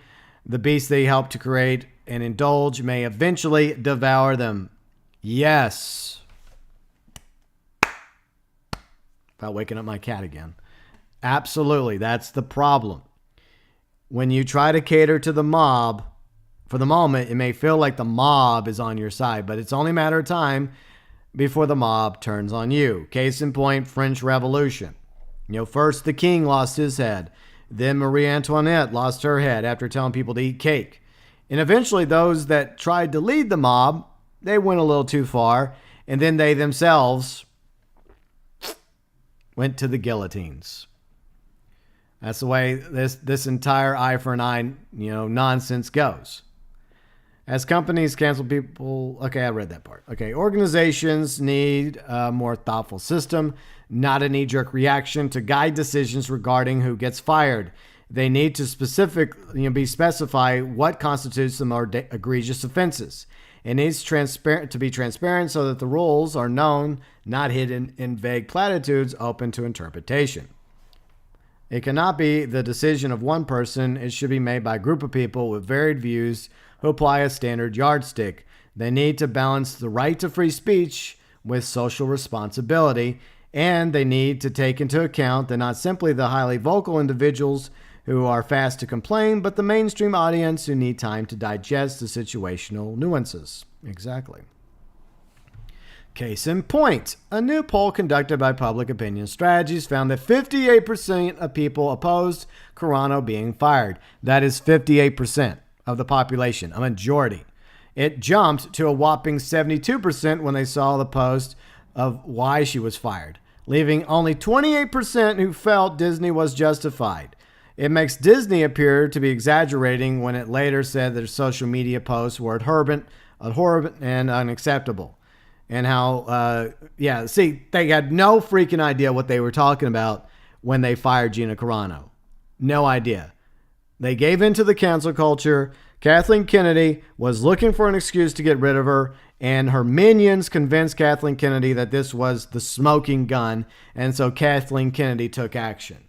Unfortunately for her, another stupid move. Another brain smooth dead moment by Kathleen Kennedy. Well done. Yet she still has her job. For now. Disney could counter that Carano was terminated not merely for her last post, but due to an accumulation of previous posts where, among other things, she reportedly mocked wearing a mask during the pandemic and suggested that voter fraud took place in 2020 presidential election. But if that criteria was applied nationwide tonight, unemployment would spike to as much as 50% tomorrow morning. And though she was accused of being a transphobe for mocking the... She did not, by the way. She said this: I stand against bullying, especially the most vulnerable, freedom to choose. And once again, another lie about Gina Carano. She just didn't want to put pronouns in her name. And yet the Twitter SJW woke mob were trying to bully her into doing it. Like, so what? If she doesn't have freaking pronouns in her name, big freaking deal. Like, why do you make such a big deal about that crap? And then they had to accuse her of being a phobe. Like, whatever. Achieving social responsibility is truly a noble goal, but Disney, along with many other organizations, need to fix its haphazard approach that meanders aimlessly through cancel culture minefield. By the way, Gene Del Vecchio, a fantastic article written by him, once again from Forbes. And I mention this because, like I said, Forbes is a pretty big site out there, a news site. And when they post articles, a lot more people pay attention. And the fact that, he put not only, you could say Bob Chapek, current CEO of Disney, in the crosshairs, low key, you have to also put Kathleen Kennedy in there as well. Because Kathleen Kennedy was ultimately the one that fired Gina Carano. And this all circles back to the cancel culture run amok, where everybody's getting canceled now. And it's on all sides. Like, there are plenty of people that are being canceled, like somebody that was going to run Vogue. Like she's left-leaning, and ironically, I think she was all about canceling others, but then she herself gets canceled. Now, I don't want her to be canceled. I don't want anyone to be canceled. I think people have a right to freedom of speech. You have a right to say stupid nonsense on Twitter, even if I think you're a moron, and that's your right to be a moron. Now, do I claim to always be right? No. But people shouldn't lose their jobs and their careers over an opinion, especially if there's no hate speech. Now, I agree that I think Gina Carano's comparison could have been better. But like Gene said in this article from Forbes, by firing Gina Carano, they inadvertently proved her point. And just like with Pedro Pascal, I don't think he deserves to be fired from The Mandalorian. Even though I disagreed with his post, comparing Trump supporters to bad guys from WW2. Because most Trump supporters are not like that. I mean, are there a few? Of course there's a few like that. A small percentage.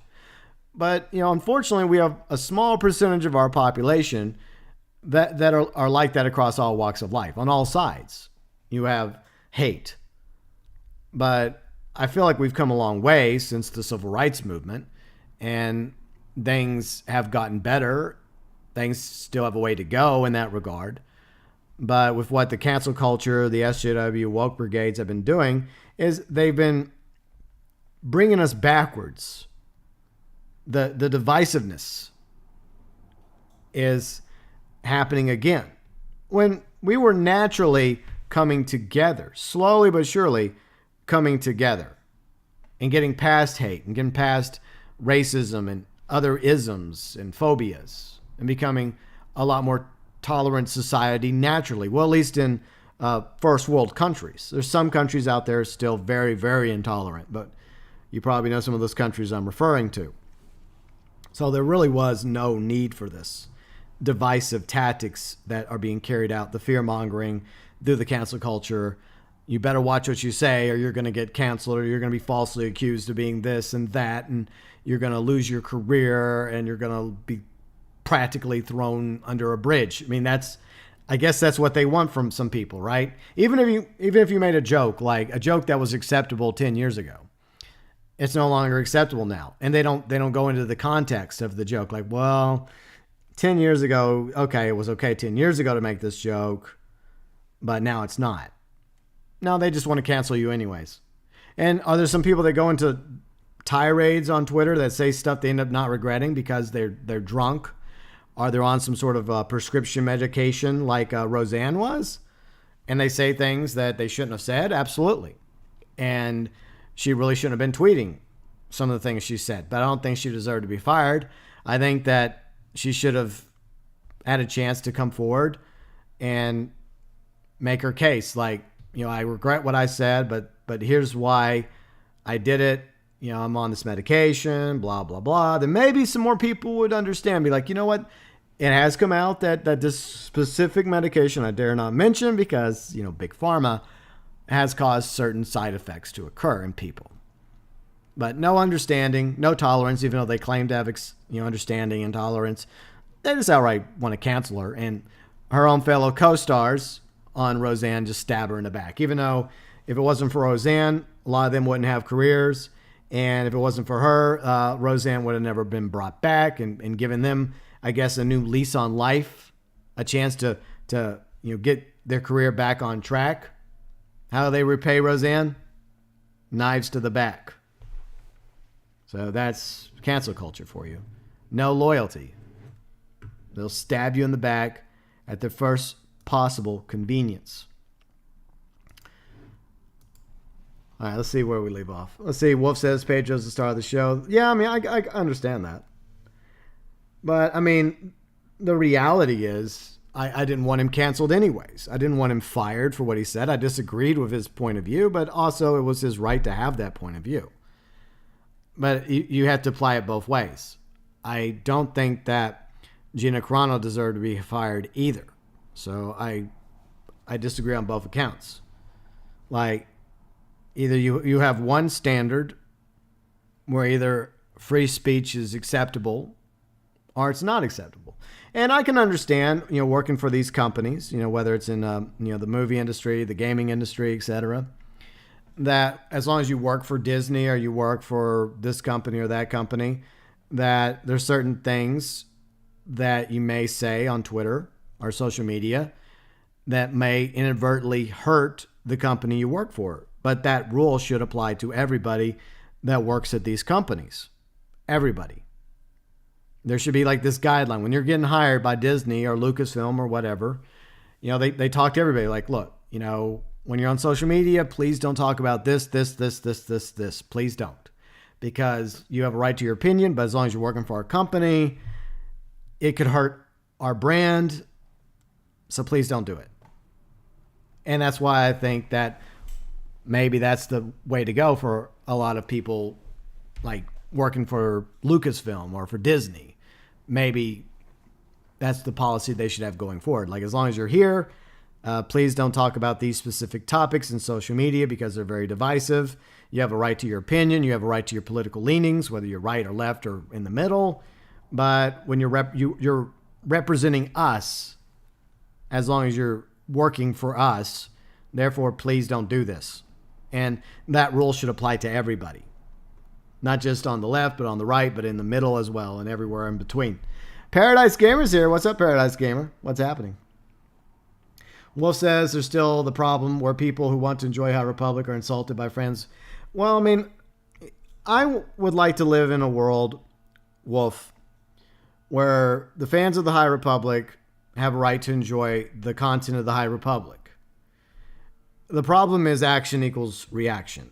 And I'm not against the High Republic, by the way, personally. I mean, even though it's not really my thing, I've looked into it like you've suggested I do. It's just not for me. But at the same time, I don't want High Republic scrapped. But the issue is there's those that are part of the High Republic writing team, and also those under Kathleen Kennedy, which have gone out of their way to hurt Star Wars through the sequel trilogy. And that's the problem. So action equals reaction. If Kathleen Kennedy and Ryan Johnson and some of the others wouldn't have tried to throw the majority of Star Wars fans under the bus and accuse them of being toxic and all sorts of other awful names because we didn't like The Last Jedi and just spiraled things out of control from there, then you wouldn't have had this schism. If you actually had proper management in Lucasfilm, and you can also blame this to some degree on George Lucas, because when Lucas, took the money and the stock options for Lucasfilm, he's the one who left Kathleen Kennedy in charge of Lucasfilm. So yeah, I do give some of the blame to George Lucas on this. But at the end of the day, Kathleen Kennedy is to blame. She is to blame for all this divisiveness. And like I said, I don't have a problem with the High Republic existing. It has a right to exist. And the fans that enjoy High Republic, that's awesome. What I would like is for fans of High Republic to also be fans of the original trilogy and the prequel trilogy. And I would have really much liked to have enjoyed the sequel trilogy. I did like the Force Awakens. After I watched it in theaters the first time, I realized what it was. Practically a soft reboot. I mean, if you're a Star Wars fan, you could easily see the comparisons between The Force Awakens and A New Hope. There are definitely similarities, but I understood the need for a soft reboot of sorts. Now, were there things I didn't really care for when it came to Force Awakens? I've mentioned it before in previous videos.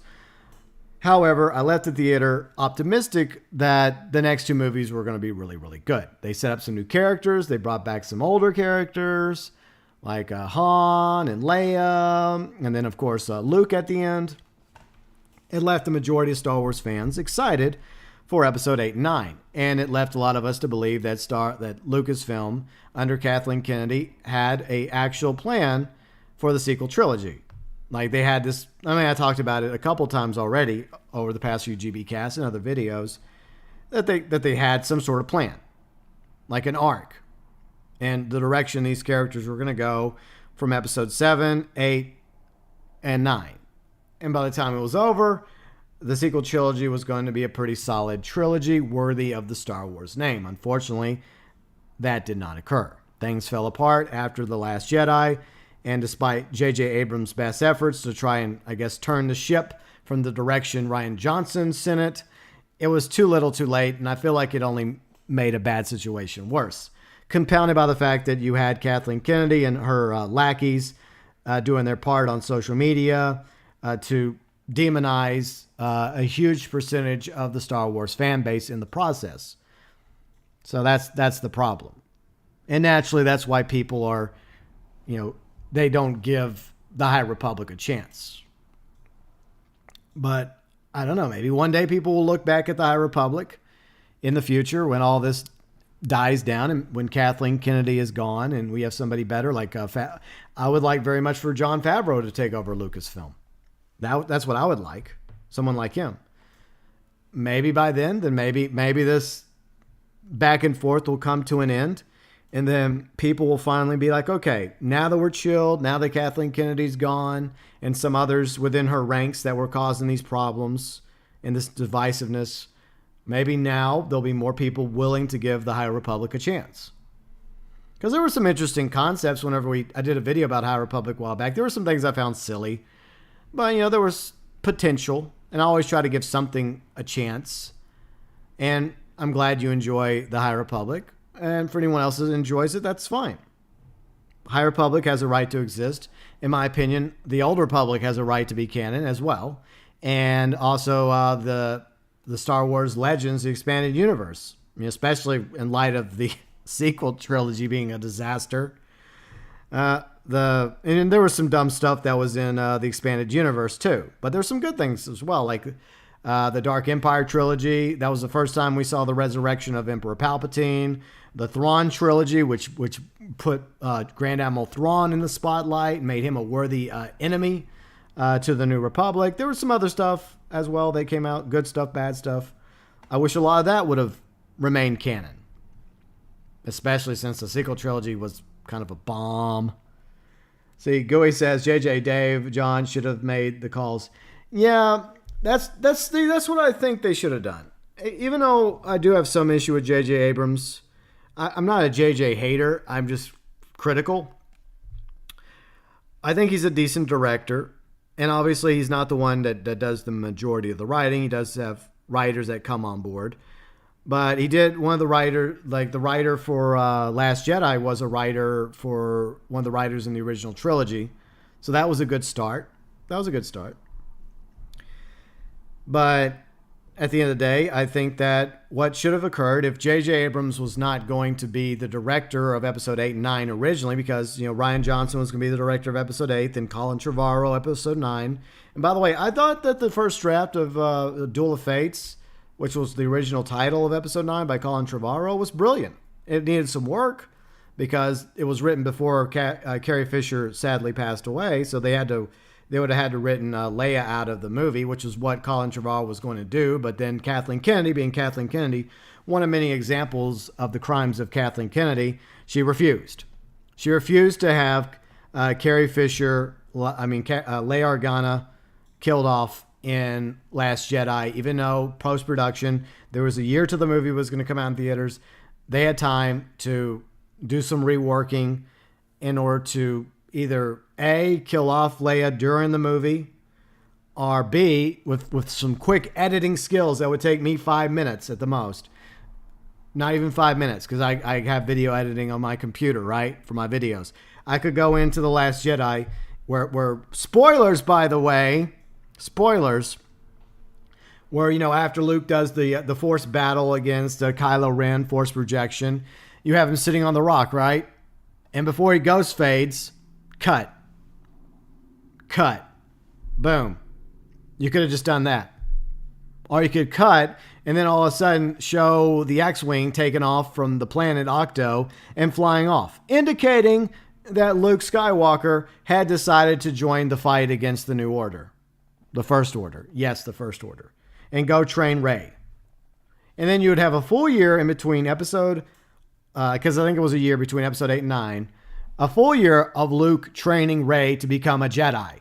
That way, you actually have her less of... I know they tried to make her less of a Mary Sue in episode 9, but it didn't go so well. But really, they needed Luke to survive episode 8 in order to make episode 9 work a little bit better.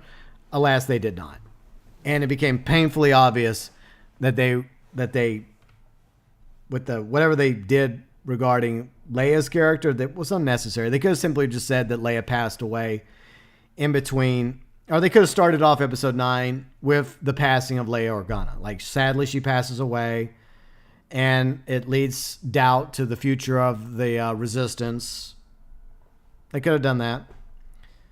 But they decided to go this ridiculous route. And the reason why they went that direction, the reason why they ended up cutting Colin Trevorrow loose despite his pleas to not have Luke killed off, because he needed Luke, especially for his vision of what episode 9 was going to be. Now that Carrie Fisher was gone, it just didn't work. And that at the end, the buck stops with that person at the top, and the person at the top is Kathleen Kennedy.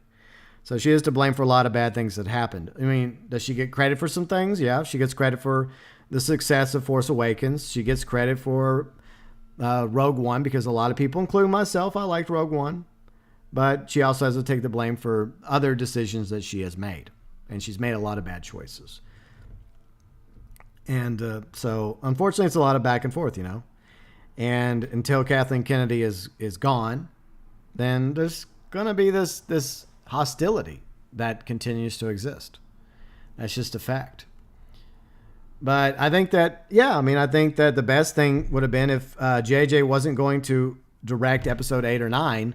At the very least, Kathleen Kennedy and Bob Iger, who was CEO of Disney at the time, they should have just said, okay, well, we get it. You don't want to direct all 3 of these movies, but we'll just put you in charge of it. We'll put you as the sequel trilogy runner, right?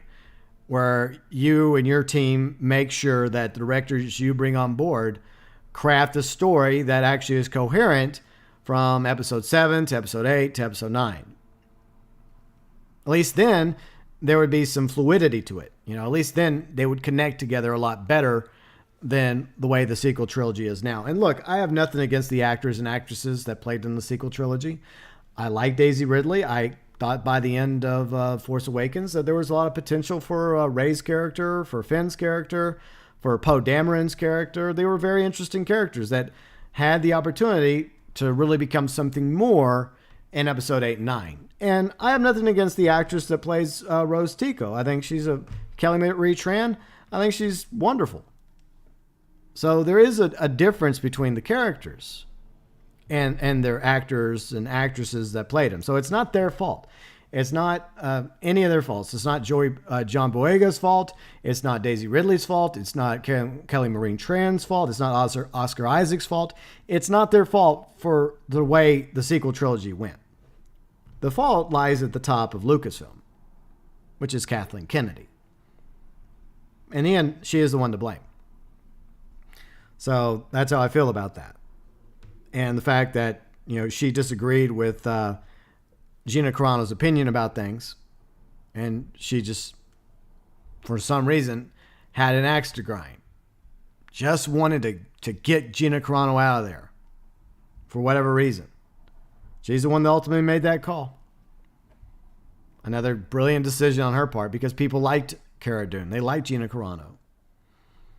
And does she even get a chance to retract her comments? No. And nothing she said. I mean, yeah, you could disagree with her about the masks. You can disagree with her about whether or not it was actually voter fraud, but it was her opinion at the end of the day. And we start canceling people over opinions. Where does it end? Oh, you have an opinion I disagree with. Oh, you're canceled. I mean, you may have agreed with me 9 times out of 10, but you're gone. Get out of here. You're fired. Not only are you fired, but your agent is going to drop you and your career's over because you had an opinion I disagreed with. And I'm the one in power. That's not freedom of speech. That's not the society I want to live in. I'm tired of this knee-jerk reaction that we constantly see, not only in Hollywood, but social media and everywhere else now. People should have a right to freedom of speech because it's a slippery slope. I'm against hate speech, obviously, but it's gone beyond hate speech. It's beyond way beyond that now. It's simply opinions. If your opinion is, for example, like the right to support bear arms, right? Like there's people out there that believe in having a firearm to protect themselves, to protect their family, to protect their loved ones. They're going to be canceled now because, oh no, you're a filthy, stinking gun owner. Well, we can't have that. Where does it end? It ends when nobody has the right to freedom of speech anymore, where you have to go along with the state. Every T crossed, every I dotted, 100%. Because even if it's like I mentioned, 9 times out of 10, that one time you disagree, boom, you're done. You're canceled. It's over. That's not the world I want to live in. I want everyone to have the right to freedom of speech, whether you agree with me or disagree with me. And that's what I firmly believe in. I know that people disagree with me. I know that Wolf disagrees with me on things. I'm not trying to cancel him. His words right there represent what I'm about. Him disagreeing with me, and he knows that he doesn't have to worry about me canceling him because of his opinion being different than mine.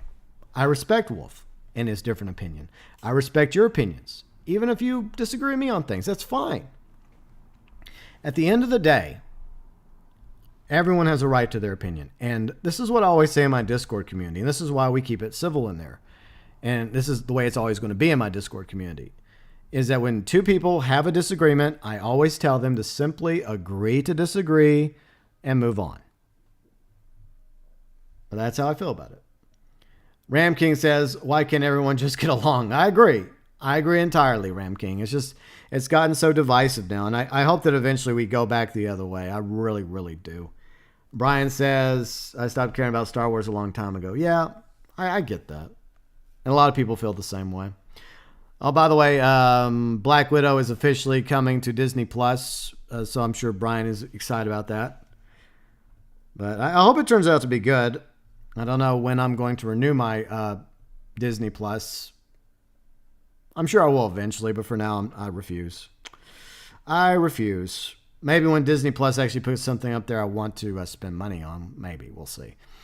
Paradise Gamer says it ends when we all become NPCs and follow the media and government blindly. Exactly. And I choose not to live like that. I don't want to live in a world like that. As I also once said, let it go. Oh, you and your frozen comments. See, Wolf says, I am left-wing and I believe diversity is important, but it shouldn't be forced. I believe in diversity as well. Wolf, I believe 100% in diversity. Like Star Wars has diversity in it. Long before the sequel trilogy, there was diversity. Doctor Who had diversity in it. Long before, what's his name took over? Chiblis. Yeah, Chiblis, or that guy. Star Trek. Star Trek has been about diversity since the very beginning, since the original series. It's been about bringing humanity together, like showing a positive robocall. I have no idea what that is. Stop calling me while I'm trying to do a live stream. Let's see, Brian says, I disagree with Gina, but she shouldn't have been fired. Exactly. If you disagree with her opinion about something, that's fine. But I do not think that anything she said was hate speech. And that's what's sad, because people will accuse someone of hate speech and everyone else will jump on the bandwagon without even going to look, right? They just jump on board. And that's what's sad. But yeah, Star Trek, the original series, had diversity in it. Star Trek Next Generation, diversity. Star Trek Deep Space Nine, diversity. So there was already diversity. The world was already heading in that direction naturally. So I don't know. I just feel like that what the SJWs and maybe they started off with good intentions, but I feel like they've gone too far with the cancel culture. And as I always say, good intentions often pave the way to hell. And I think they've gone too far. And they've done the opposite. They've caused division to spur. And it's sad because I just want everyone to get along. I just want, in the society I want to live in is a society of freedom of speech, a society where everyone has a right to their opinion. They have a right to discuss their opinion with somebody else. And I always compare it to two people sitting at a coffee shop, having a cup of coffee or a cup of tea or soda or a cup of water, or whatever you want to have. And you're like Wolf and me sitting across the table discussing Star Wars, or his opinion versus my opinion. But at the end of the day, I respect his opinion. I don't agree with him entirely, and he doesn't agree with me, but I respect his opinion, and I respect him as a person. And you know what? There's things that Wolf and I probably do agree on, because I do have some left-leaning opinions about things. I believe in gay rights. I believe in equality. I believe in all that stuff, but I also believe in individual rights, and I believe in gun rights. So I'm somewhere in the middle on these issues. So I can see merit in this side, and I can see merit in that side. And that's the problem. I feel like we've become too divisive politically.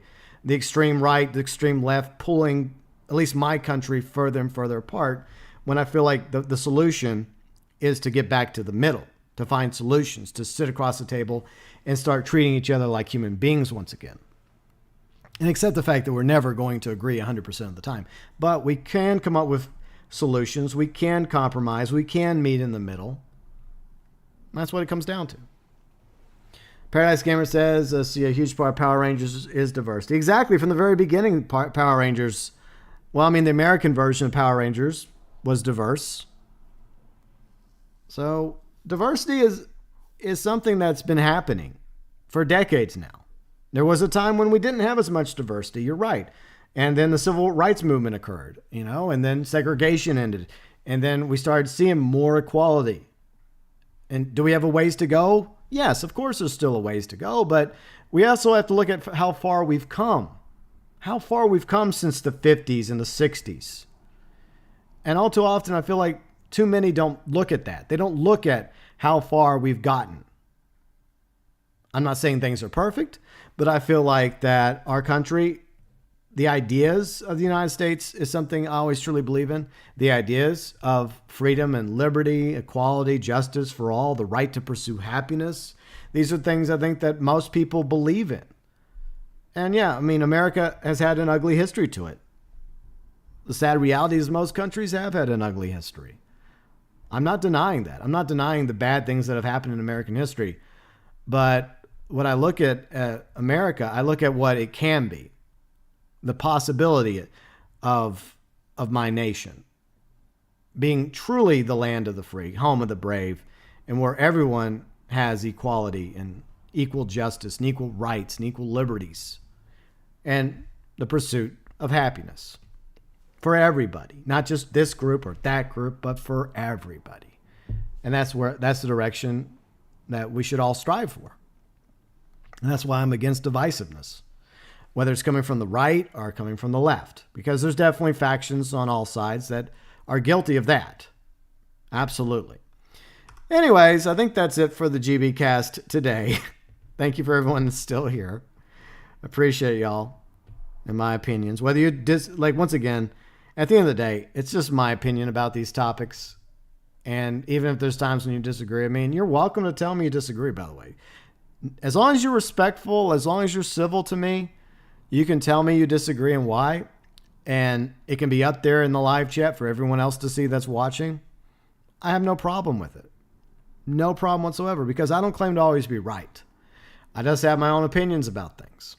And at the end of the day, just like Ramking said a moment ago, why can't we all just get along? Anyways, if you enjoyed the GB cast, be sure and leave a like. So we're only going to have one GB cast next week on Monday, because we're going to be doing our fundraiser stream a week from today. Riley, well, that was interesting. Yeah, that was interesting. But hopefully y'all enjoyed it. I hope so. And hopefully it gives you like further insight as to my opinion about things.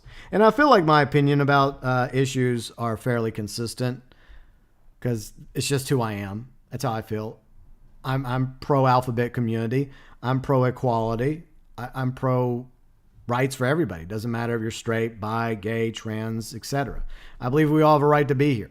And I believe you all have a right to believe or not believe whatever you want to believe, whether it comes to your religious beliefs or a lack of religious beliefs, or whether you're conservative, liberal, moderate like me, etc.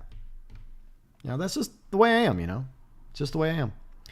Glad you're still here, Sinister, at the end. Paradise Gamer, why can't we be friends? Why can't we be friends? Paradise, okay. Anyway, so let's see what's happening. Tomorrow, the Red Dead Online PlayStation 4 poker stream is happening tomorrow, so no video. I still need to work on I had an idea for a video, but I forgot that I need to do a poker stream instead, so I'm going to do a poker stream tomorrow. And then the weekend Red Dead Online streams, Friday PC, Saturday PS4, Sunday Xbox One, and these next two PS4 streams may be the last two PS4 streams. So it may be the last PS4 poker stream, and it may be the last weekend PS4 Red Dead Online stream, because if all goes according to plan, I might have my PlayStation 5 next week. Maybe. See you later, Jesse. Thanks as always for being here, Jesse, along with everybody else. And I appreciate all my members, junior members, elite members, Super Chat heroes from March 2021, and of course my mods who do a great job modding. I really do appreciate all of you. And I always say that because I think it cannot be said enough how much I appreciate all my viewers, all my subscribers, all my fans, my friends that watch me, and my mods, my members, all of you, each and every one of you. Brian, awesome stream. Ramking, why are you jealous? Paradise Gamer says, speaking of, should I be getting my new... Oh, you're getting a new PC today? Nice, Paradise. Well, don't forget to take some photos, post it in the gaming hall and Discord. Let's have a look at that thing. I want to check it out. Look forward to hearing back from you about how it goes. So, yeah, that's the schedule. Tomorrow, Red Dead Online PS4 poker stream. So, if anyone wants to join the poker stream for tomorrow, let me know. First come, first serve. And then Friday, Saturday, Sunday are the regular Red Dead Online streams. Friday PC, Saturday, perhaps the final PS4 stream. Could be, hypothetically. Maybe. Oh, I think he's jealous because I'm getting a PS5. Well, okay. And, of course, Sunday, Xbox One. And then the next installment of the GB Cast will be Monday. And then Tuesday, we will have the Event Week video for Red Dead Online, the Newswire, every Tuesday. By the way, I have one from yesterday. And, yes, the music is going to stay in the Event Week videos. It just adds a little something extra to the videos, right? Plus, after rewatching it, I realized how unenthusiastic I was about, the the Newswire video, the event week for Red Dead Online. And I've been thinking about adding music to it for a while now that I finally decided to go into the YouTube audio library. By the way, if you want some copyright-free music, content creators on YouTube, go to your YouTube studios, go to the audio library, and there's tons of a variety of different tunes, songs, music that you can use in your videos, or live streams like I do for the chair hype, intermission, the intro stream, you know, the music in the intro stream, all that's from the YouTube audio library. All of it's copyright free.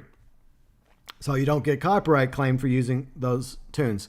There's jazz, there's rock music, there's kind of hip hop type music, there's Western music, which is what I'm using for the Newswire Event Week video on Tuesdays. And we're going to... Are we back? Gaming Guy, what's up, Gaming Guy? Are we back? We're about to wrap up the stream, and I didn't wrap it up before the 2 hour, 4 minute internet hiccup.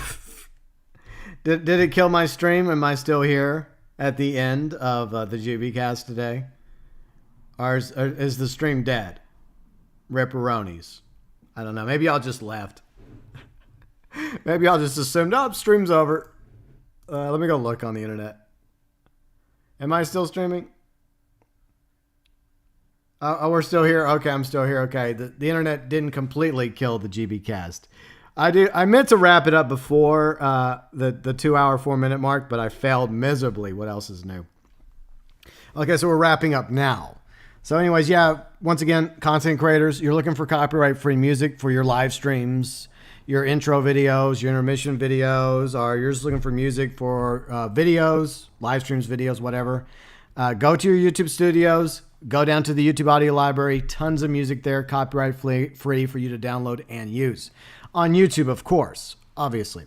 Before we go, Paradise Gamer, Riley, Sinister, Gaming Guy, Ramking, Brian, Jesse, along with, let's see who else was here today. Paradise Gamer, Wolf, along with Ben, Dark Matter Wolf, ToykoTent, UG Outlaw, Liquid Steel, Captain Nat, Bagman, aka Gooey, Luke, and let's see who else was here today. Ruben was here, Dr. Anarchy was here, and a few others stopped by today as well. Kari was also here, Heartless Toaster was here, Devil Dog was here, One Love was here, Mesto was here, Untouchable Raider was here, Monsieur Moby was here, Maryland Boy was here. Let's see, Cool Gamer was also here. And Fat Chinese Gaming was also here. Mr. Money was here. Rangella was here. Legal was here. So I do appreciate each and every one of you that were here today. And I will see you, I guess, next Monday for the next exciting installment of the GBcast, where we go over movies, TV shows, comics, video games, sci-fi, and more. Tomorrow, Red Dead Online PS4 poker stream. And a week from today, we're going to be wrapping up March with our fundraiser stream for World Central Kitchen. If my PS5 comes in on time, then we might be doing some Hitman 3 for the WCK fundraiser stream a week from today. So only one GBcast next week, then the week after, going into April, we'll be back up to 2 GBcast streams a week. So it just fluctuates depending on the schedule. But I hope you all have a fantastic week ahead. If I don't catch you tomorrow during the poker stream or during the Red Dead Online streams over the weekend, I hope each and every one of you have a great week and weekend. And from the bottom of my heart, as always, thanks for watching.